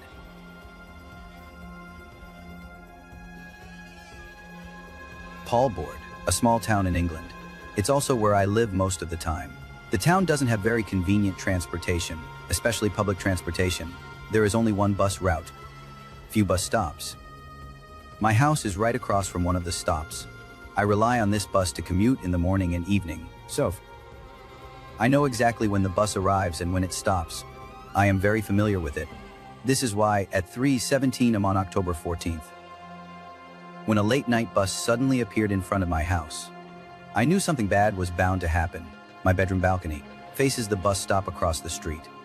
I was abruptly woken by the sound of a horn in the middle of the night. I half sat up in bed and saw a bus suddenly stop across the street in the dead of night. Completely gray bus. I can't see the headlights or the sign. I also can't see any passengers or the driver. I instinctively thought I had overslept, but I checked the schedule. Today is Saturday. The last bus on Friday was at 23:07. The first bus this morning is at 6:05, and now it's indeed after 3 a.m. So who drove it here? But more than curiosity, I'm just sleepy. I don't care who drove it or who drove it away. I'll sleep first. It'll be gone by tomorrow morning anyway. It's true, the gray bus was gone when I woke up in the morning. But at 3:14 am on October 15th, that car is here again. I immediately called the committee that day. I asked if there were any instructors training students late at night. It was disturbing my sleep, but they promised me that it was definitely not a public bus. If I encounter this car again in the future, I can report it directly to the higher authorities. They'll handle it. Sure enough, at 1 a.m. on October 16th, that car came again. For 3 days in a row. It parked in front of my house for about 30 seconds each day before driving off again. It was as if it was deliberately trying to wake me up from my sleep. I called the village police. The police said, "You're even bothered by a bus. It's fine, don't make a fuss, just ignore it." I reported it to a local civil department whose name I can't quite remember. They just turned around and handed it off to another department. Anyway, no one is taking it seriously. Well, looks like passing the buck is a global thing. Fine, I'll handle it myself. On the evening of October 17th, I took a photo of this car. I went to various forums, but no one could explain why. However, there was one comment that made me feel uneasy. It said I should sell my current house and move out quickly. The car is waiting for you, but whatever you do, don't get in that car. The earlier part sounded a bit paranoid, but when I read the last part, I thought it was kind of funny. What was it? A handsome guy late at night. I got on a bus I didn't even recognize. And then I slapped myself in the face. At 3:17 a.m. on October 20th, the bus arrived on time. Originally, I planned to continue observing from my room, but suddenly I heard someone calling from that bus. It was a woman. Her shout completely stunned me. I didn't know whether to go check or call the police. The car at 3:29 is acting suspicious. It hasn't left. I tried calling 999, but I couldn't get through. The signal just suddenly cut off in the bedroom. I started to panic. I reached out to turn on the light, but the light wouldn't turn on. What should I do? I need to quickly replace the fuse. But as soon as I turned my head, I saw. It turns out it wasn't just my house that lost power. The streetlights on the entire block went out. I've lived alone for 10 years, and this is the first time I've felt so nervous. And it is because of a bus that I am this tense. But the more nervous I get, the more I thought about it, the more I wanted to go for broke. I put on my coat and left the house. I planned to get in the car and investigate. I circled the car. I saw nothing unusual. I took a deep breath to gather my courage. I opened the car door and climbed the steps. When I reached the passenger compartment, I saw a young girl squatting at the back of the car, crying. But since I couldn't see clearly, I bent down and asked her what was going on. She didn't answer me. As I walked ahead, until I was only 1 or 2 meters away from her, I asked her again what was going on. This time she spoke. She told me I shouldn't have gotten on the bus. She didn't even finish her sentence. I heard outside the bus the thudding sound of someone walking. Then there was the sound of a door opening and footsteps on the stairs. Someone was coming up. A very tall and thin man, almost 2 meters. He had to almost hunch over to walk in the aisle. When that person saw me, he reached out to try to grab my hands and feet. I immediately started fighting with that guy. But when it came to fighting with the taller guy, I really wasn't at an advantage. After some ineffective punches and kicks, I ignored the girl and ran under the car. When I ran out from under the car, I could still hear the girl calling out in a voice that wasn't originally hers. "You shouldn't have gotten on. This is the last stop. You shouldn't have gotten on." The first thing I did after escaping was to catch the first train to London that day. Then I hid in a hotel room and trembled for several days. After I had truly composed myself, I took the stranger's comment as advice and sold my house in the countryside and moved to Manchester. But after that, I never dared to go out at night again. I also didn't dare to look outside the window in the middle of the night. I have a Christmas tree farm in the mountains. It was passed down to me from my ancestors. Because it's located on a mountain next to a primeval forest, there are often strong winds. My dad used to tell me that the kind of wind that makes your bones feel cold is called a bad wind. It represents an ominous sign. Then it's over. I see that kind of wind everywhere in Tianjin when winter comes. So Tianjin is full of ominous signs. Listen to what I'm saying.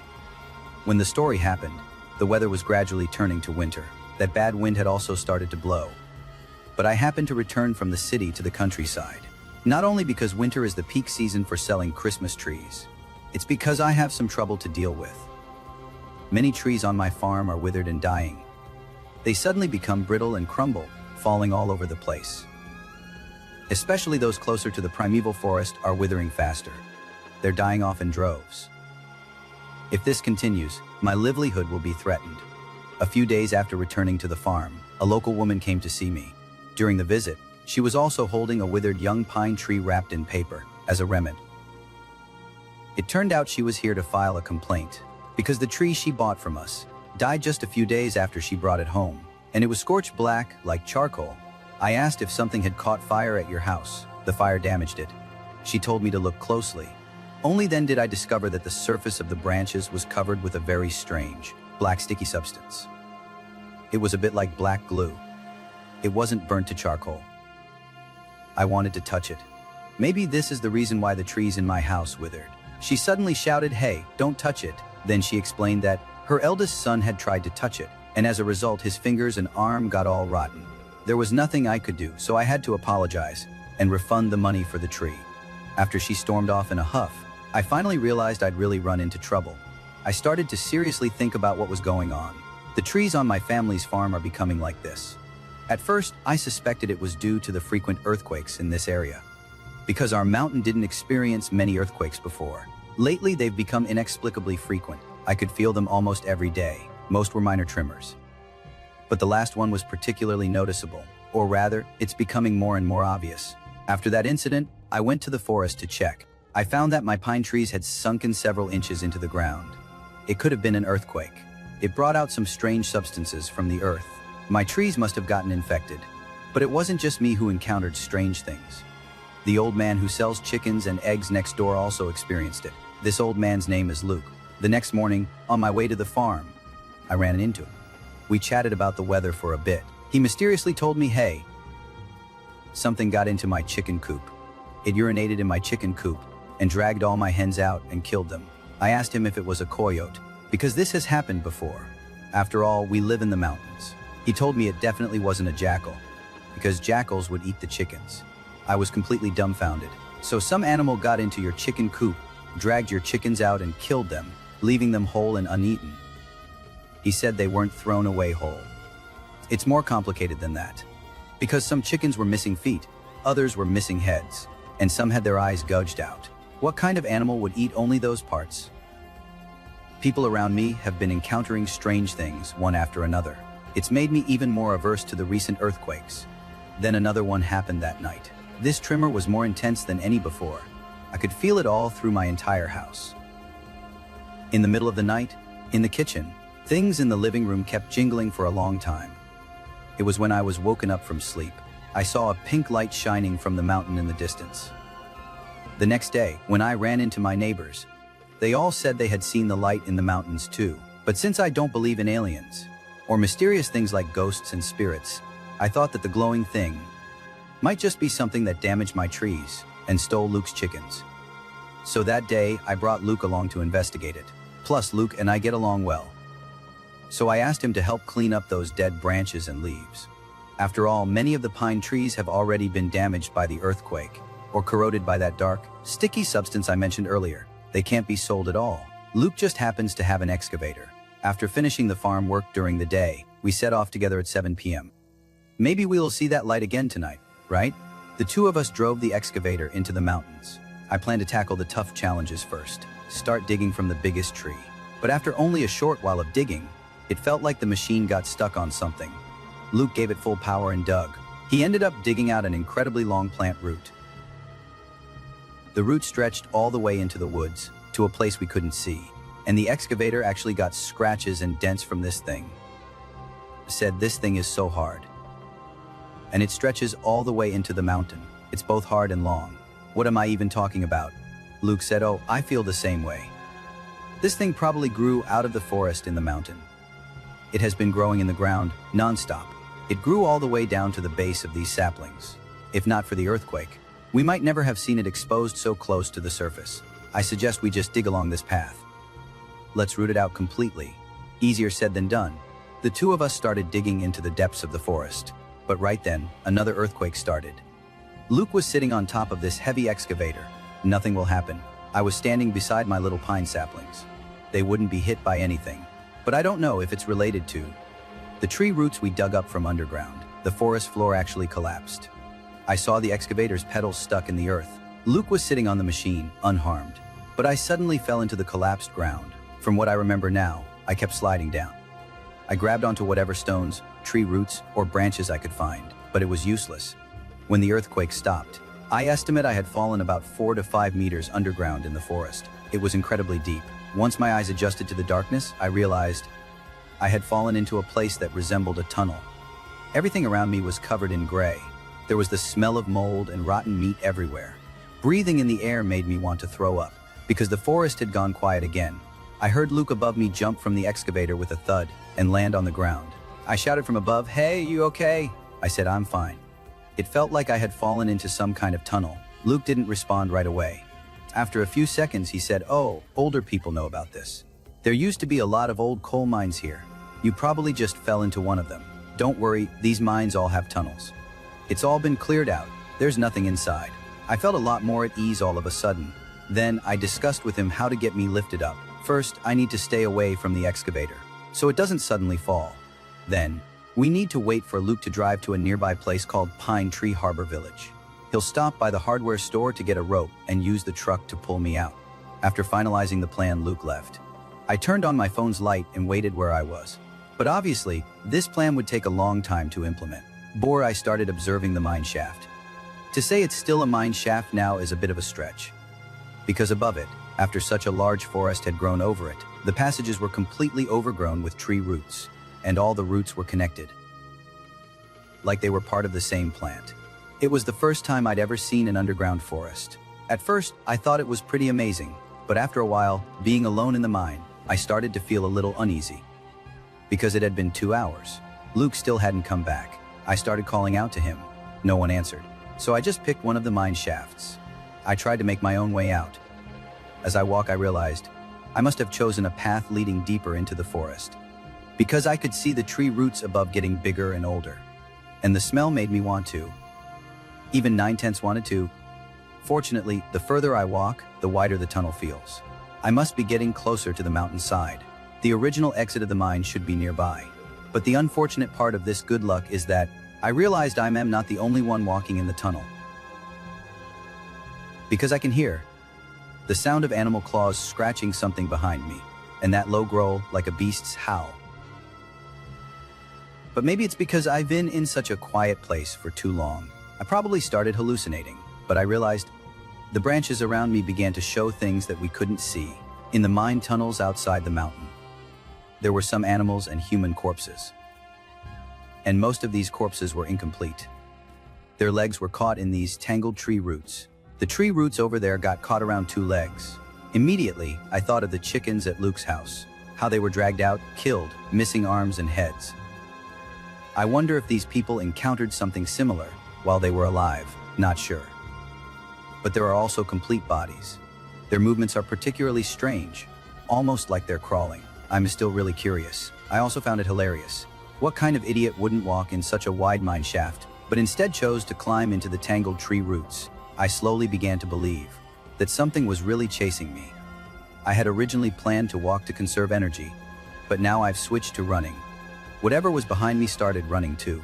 I don't know if it's because I'm too nervous or too scared, but I started to feel like the bodies of the people around me were talking, as if they were crawling over to ask for my help. But I thought, how can I save you? Right now, I just want someone to save me. I don't even know what's chasing me.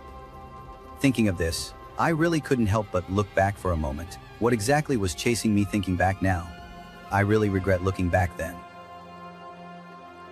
Do you guys know about the Rat King? Simply put, it's many rats whose tails are intertwined, so they can't move independently, but move as one large mass. Which rat has the strength? Just move a little towards the rat. Because if one of the rats dies, its tail will continue to be dragged by the living rats. So wherever it goes, it brings all kinds of viruses, bacteria, and even a mixture of plagues. So what I saw could also be considered a mixture. Something I don't know what kind of beast it originally was, covered in tree roots, branches, and stones. The limbs and bones of animals and humans kept crawling toward me. You could say that on that thing's body, there were faces of all kinds of creatures, poultry, beasts, and some animals from the mountains and forests I couldn't recognize, because the rotting flesh and bones were stuck together by branches and mud. It's wrapped around this animal. I can't even tell what kind of wild beast it originally was. I also don't know how its limbs are able to support such a massive load on its body. But when it can't run, it will crouch down and lie flat. It comes rolling toward us. It seems like it's already quite familiar with this. The ways of surviving in this abandoned mine shaft. When I saw that thing, my legs went weak with fear. I didn't know how much longer I could run, whether I would be quick enough to become part of it too.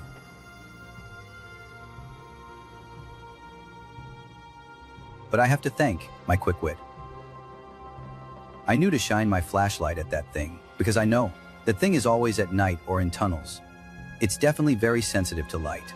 It was just then that I saw it still possessed a kind of animalistic, milky white eyes. And just like that, it was blinded by the light and cried out. It struggled on the spot for a long time. I took this opportunity. I began to climb into the mine tunnel deep in the forest. But I found that it was already blocked by branches. There was nothing I could do. I didn't care about the pain or the injuries.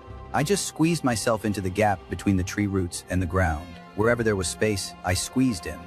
I kept climbing. I understand why there are so many roots in the trees I see. The posture of the climber's body. Finally, I crawled up to the surface of the mountain from the crevice caused by the earthquake. I made my way back home along the mountain road, guided by the lights from the town. On the way, I passed by my farm. I saw an excavator at the foot of the mountain. The excavator was still stuck in the frozen ground, but Luke wasn't there. However, on top of the machine, it was also covered in a layer of black slime. I guess that machine is ruined.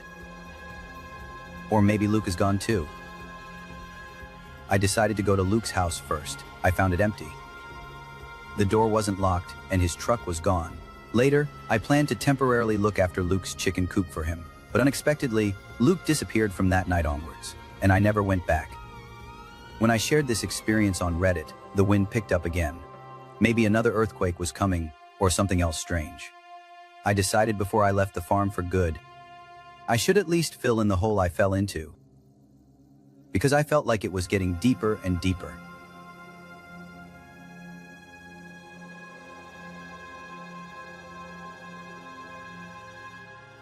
I worked at a gas station in rural Pennsylvania. Working at the gas station is actually quite dull, but the tasks are simple and the pay is pretty good. A few weeks ago, a new guy named Jeremy joined. That means I have even less time for my shift rotations. The work naturally becomes easier. But Jeremy is really strange. He's about 25 or 26 years old. He hardly speaks. But when he smiles, it's truly terrifying. His laughter and his expression both send shivers down your spine. At least my boss and I both think his smile is quite frightening. But it's not a big deal. As long as he doesn't keep smiling in front of the clients, it's fine. We didn't really mind him. After all, the clients never complained about him. He always did his work diligently and well. Until recently, my boss and I started to feel that there was something off with Jeremy. It all started when the engine oil went missing. An employee at the gas station had been stealing things. It has always been a tricky and common issue, especially on night shifts. And on top of that, we are always on solo shifts during rotations. So it would be really easy for Jeremy to steal the oil. But if he really did steal it, that would be pretty bold. 'Cause at first, it was just a few small containers of oil that went missing. Later, all the shelves and boxes in the warehouse were gone. It became outright robbery. The oil that had just been restocked yesterday was completely gone the next day. Every time something went missing, it was after he had been on duty. The boss couldn't suspect that I was the one stealing it, right?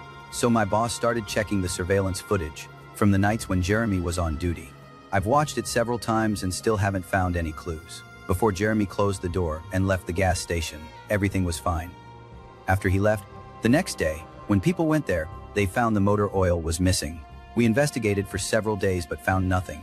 It just so happened that the boss's daughter participated in a softball game last night. So he took what he originally wanted to take home. Give me the videotape. Let me take it home and check it. Of course there's overtime pay. Such a conscientious boss. I just want to ask everyone in front of the screen, if you can't find it, then I'll definitely accept it. Anyway, I have nothing to do at home. I just took the 3 videotapes the boss gave me and went home. Mainly, I wanted to save up more funds before the holiday. This money is too good to pass up. For this, I even specifically dug out an old Vicar player that I hadn't used in a long time. I checked 3 rows of tapes together. Below is the content of the tapes. 2 days ago at 4 p.m. was also Jeremy's last shift. He started working at the gas station. He was busy with various tasks, all proceeding smoothly. Everything was normal. He checked the cash drawer. He did a handover with the female employee from the previous shift. He began waiting for customers to fill up or buy things. Z403, the first customer arrived. Mrs. Dumpington, a regular customer at the gas station. She bought a newspaper and cigarettes for 20 kwai and left. Nothing strange about that. The second person to come in was a young man from the local countryside, named Ron. He often roared in on his motorcycle. He'd come every few days. He filled his motorcycle with a case of oil. Then he bought a bag of beef jerky. He paid with a card. Then he sped off. Next was someone I didn't recognize, probably a new customer. He was wearing a cowboy hat, bought 40 kwai of diesel and left. Whoa, watching these security cameras is really boring. I want to give up. But then I remembered. My boss reminded me that I need to pay more attention to details. Jeremy knows we suspect him. So he definitely wouldn't make any big moves in front of the cameras. I suppose so. So meticulously. Reviewed the surveillance footage and saw 5 o'clock. That is, it started at 5 o'clock. The surveillance footage is getting a little strange. Mrs. Templeton is back. Didn't she already come by? But I was wrong. I saw her on the monitor buying another pack of cigarettes. And another newspaper. She gave 20 kwai. It's exactly the same as the previous content. Then Ron came again. He added another can of motorcycle fuel, bought beef jerky. It was also paid for with the card. But maybe Dumpton is forgetful. Ron can't have just one Harley motorcycle, right? But I thought to myself, the one wearing the cowboy hat is here again. And he's buying 40 yuan worth of diesel again. Even the way he enters and exits is exactly the same. From now on, every hour in the video, these customers will repeat the same actions they just did. 637, 38, 3, and so on. I know, hearing this, everyone will probably think, it must be Jeremy who tampered with the footage to steal something. He altered the video content. He kept replaying the first hour of the surveillance footage over and over again. If that's the case, didn't the boss notice this a few days ago? The surveillance footage. It clearly shows the sun setting little by little outside the window.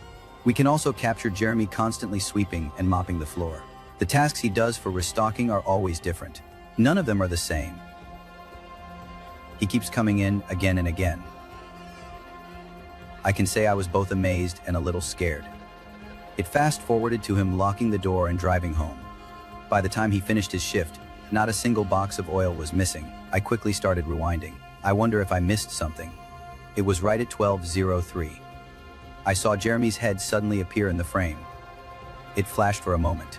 It's not like someone poked their head in from outside the surveillance camera. No, in the previous frame, the store was empty. Suddenly, he appeared inside the store. Then, in the next frame, he was gone. What's even creepier is that in the surveillance footage, you can see him smiling right at the camera. It's the kind of smile that makes your skin crawl. When I saw that, my instinct was to reach for the remote. But before I could grab it, he was already gone from the frame. Then he suddenly appeared in another surveillance camera angle, standing in a position slightly behind the cash register. Keep counting the money and working. After I got the remote, I fast-forwarded to 12:03, but I just saw him there. In that frame, he was gone. But it wasn't just him that disappeared. The motor oil on the shelf is gone too. In the previous frame, the motor oil was still there. In the next frame, the engine oil seems to have disappeared into thin air. Honestly, I was a little scared by him. I turned off the player and wanted to go to sleep, but my mind was still replaying everything. How did he do it? How did he steal the engine oil? Is he even human? The more I thought about it, the scarier it became. And I have to go to my early shift in a few hours. How am I going to explain this to my boss? And then tonight, Jeremy's night shift is right after mine. I have to hand over to him. Just thinking about it makes me scared. Maybe I should just tell the boss. Tell him straight what I saw and show him the footage. But I don't dare watch it again. Could I just leave my boss and watch that tape myself? Anyway, I decided to get a good night's sleep first. How will I solve this problem tomorrow? I will keep updating the post for everyone. Here's an update to the post. Dated 2:49 p.m. I still showed my boss the videotape. Yes, it's that section at 12:03. Even the boss was startled. Jeremy is supposed to come to work at 4 p.m. We still have over an hour. Before he gets here, let's figure out what to do. The boss made me guess all sorts of possibilities. Maybe Jeremy is a psychopath. Or maybe he's just pretending to be strange. But in reality, he's very good at stealing things. Otherwise, how could he have made the perfectly fine surveillance footage Looked like it was stuck in a time loop. Then what does that smile of his mean? Is he showing off his ability to steal things? I'll update the post later. Both the boss and I are panicking right now. Content update at 4:33 p.m. Jeremy didn't come to work. And we can't reach him at all. He's not answering any calls. We are preparing to report it to the police. Update at 5:33 p.m. Jeremy didn't come to work. And we can't reach him at all. He's not answering any calls. We are preparing to call the police. Date at 6:33 p.m. Jeremy hasn't come to work. And we can't get in touch with him at all. No matter how many times we call, he doesn't answer. We are preparing to call the police. Date at 7:33 p.m. Jeremy hasn't come to work. And we can't reach him at all. No matter how many times we call, he won't answer. We are preparing to call the police. Update at 8:33 p.m. Jeremy didn't come to work. And we can't reach him at all. No matter how many times we call, he won't answer. We are preparing to call the police. 5:08 p.m. update. Oh my God, I just got home. I only just saw that the post I updated earlier turned into this. I don't know if it was my phone freezing or what, that the update wasn't posted by me. Because after my boss and I decided to call the police, we hadn't even gotten through yet. I suddenly passed out for no reason. When I woke up, it was already 9:33 p.m. I still remember when I fainted. My boss was standing nearby, holding the phone, ready to ask me for confirmation. But when I woke up, the phone was in my hand, and the line was disconnected. But my boss didn't faint. He wasn't exactly normal either. He was just standing dumbfounded in front of the counter, standing there frozen in a daze. Another customer was also standing there, stunned. It looked like they were about to buy cigarettes. I remember at that time, both the computer and the phone showed the time as 9:33:21. I was so scared I nearly pissed myself. The door was still open, the lights were still on, and the boss didn't care. I just slipped back home. I don't have time to worry about whether the people around me are stunned or not. But everyone I could see, people in cars, were like wax figures, not moving at all. Even my car radio was just filled with static.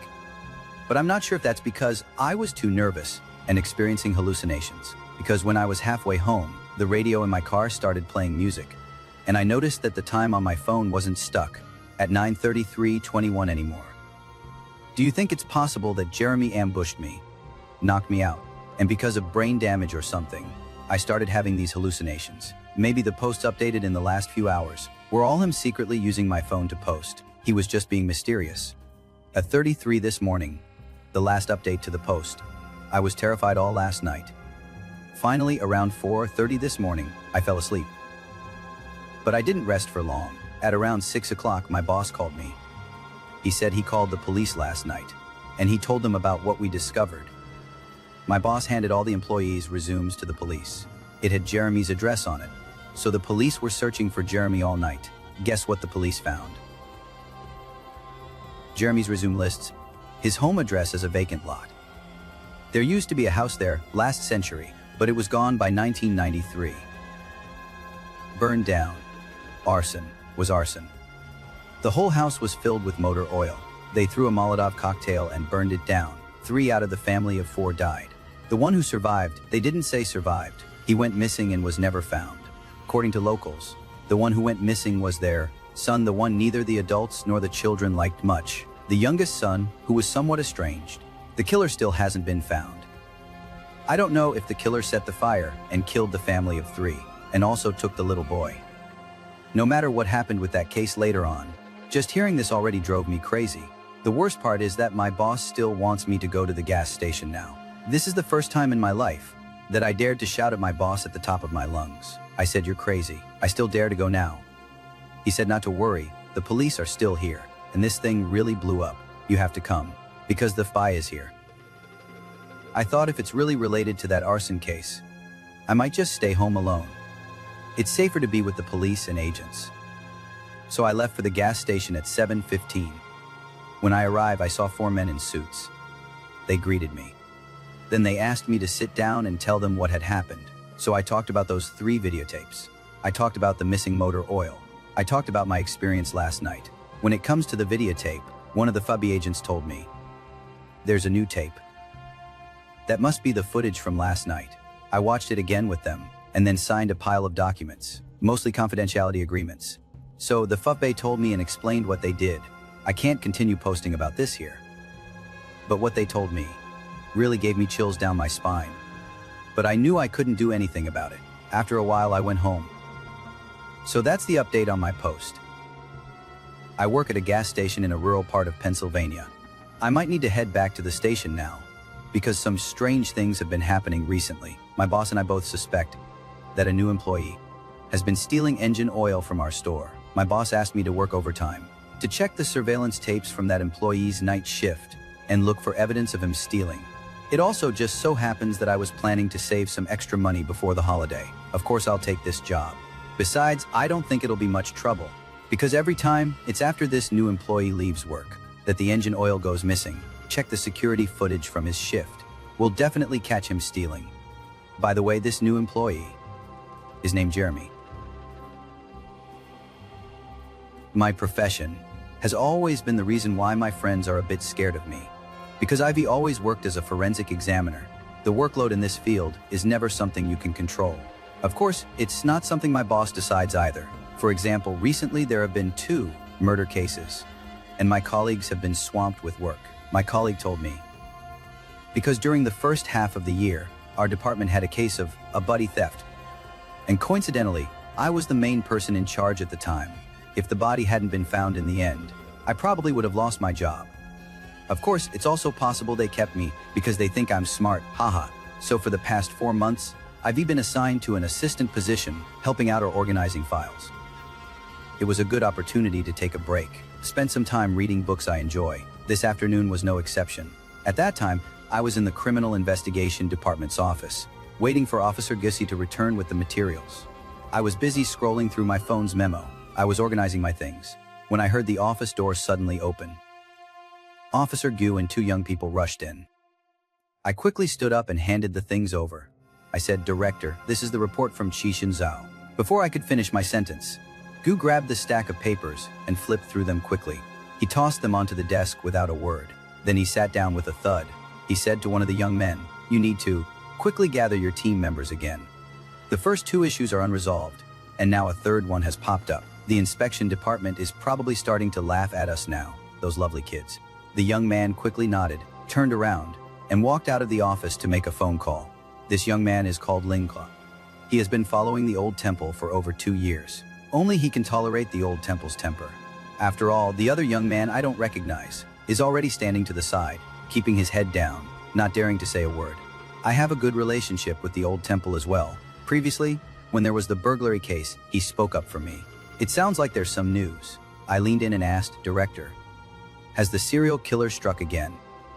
Gussie gave me a cold glance, but still started flipping through his filing cabinet while answering me.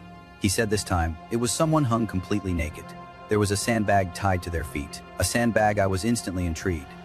But Gussie took a pen and pointed it at my forehead, saying, "Ans, if it's something you shouldn't ask, don't ask." I got angry when I heard that and asked, "What do you mean shouldn't ask? Isn't Tianzhou supposed to work overtime tonight? I'm her assistant for the whole week. If I shouldn't ask, fine, I'll just look at it myself." Gussie didn't continue arguing with me. Zurozaki had already finished his call and come back. With a serious and regretful expression, he told his leader.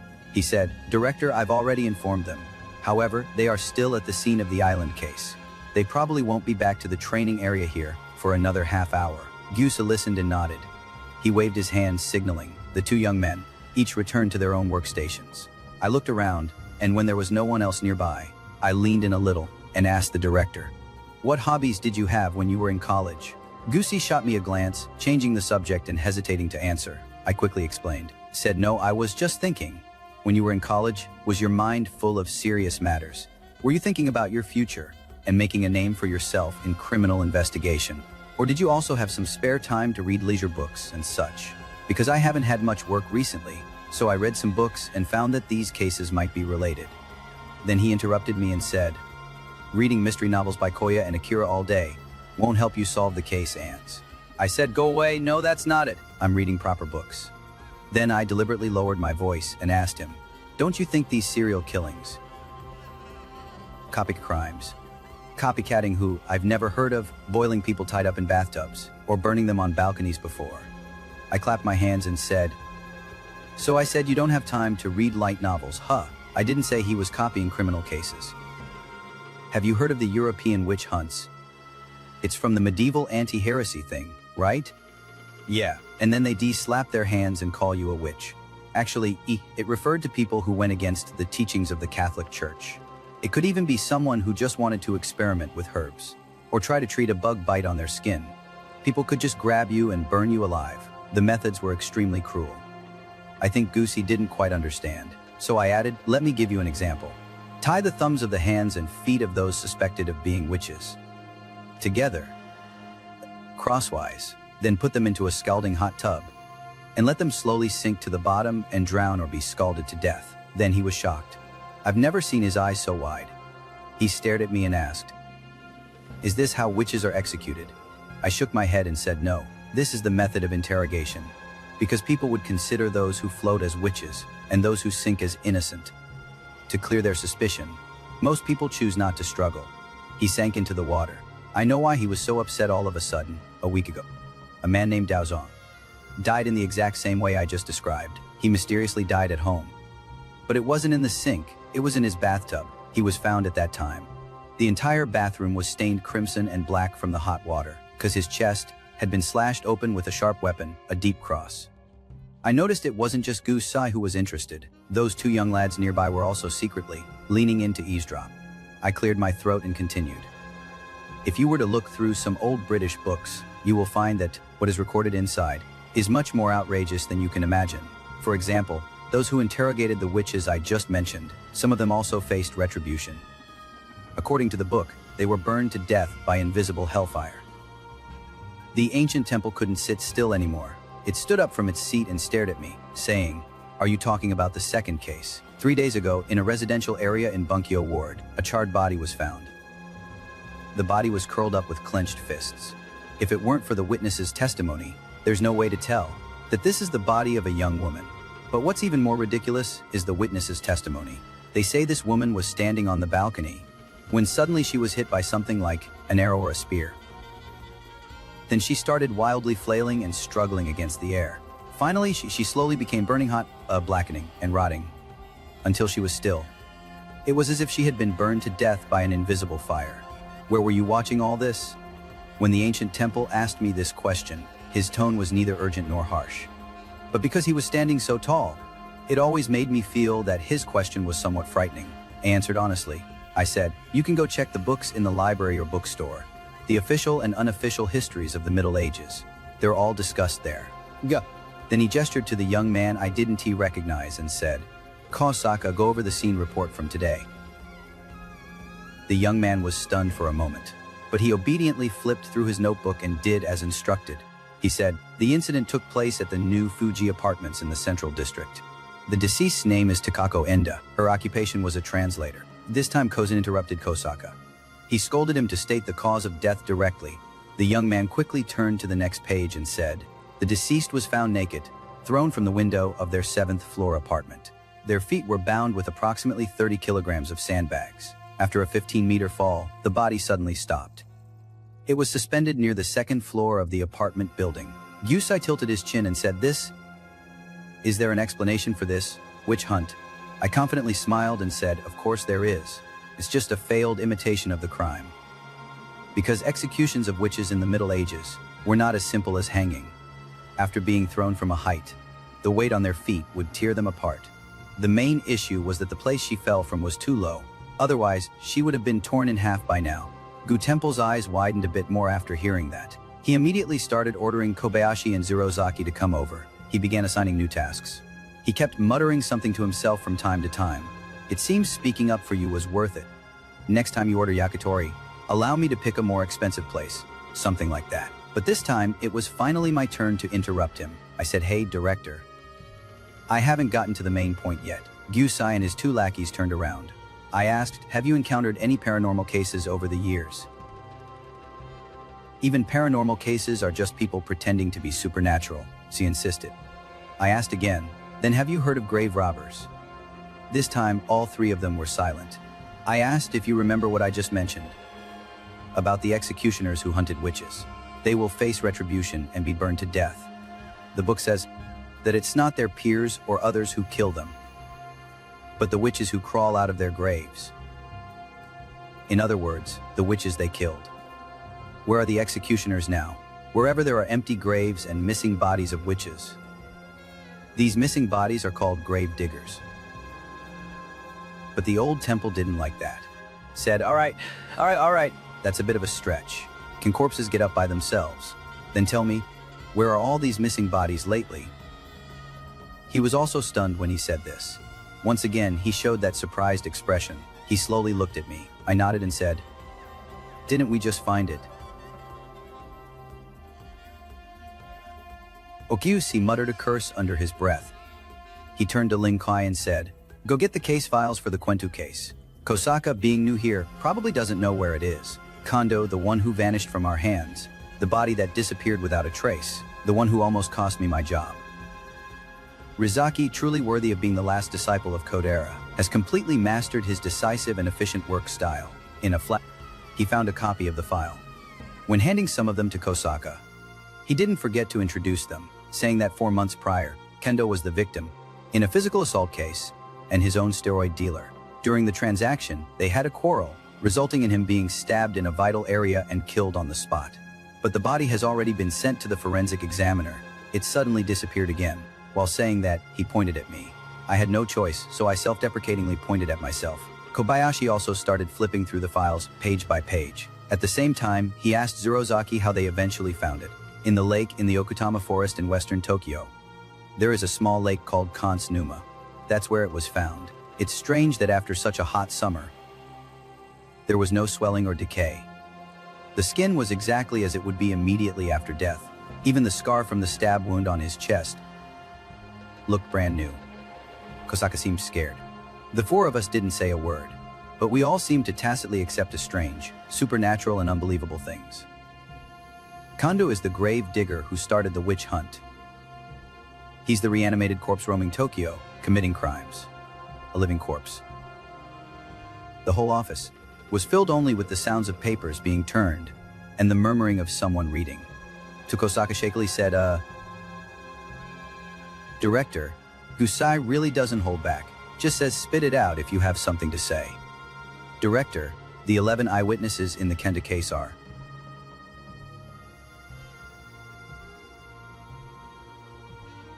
Stop. Gusai has already interrupted us. I don't know how many times today. But this time, aside from noticing he's very impatient, it's very obvious that he's still scared. Immediately begin investigating the remaining 8 witnesses and provide 24-hour protection. Kanzuro Ozaki responded. They quickly left the office. Kashi also grabbed his cigarette pack and lighter and walked toward the balcony, and I was the only one left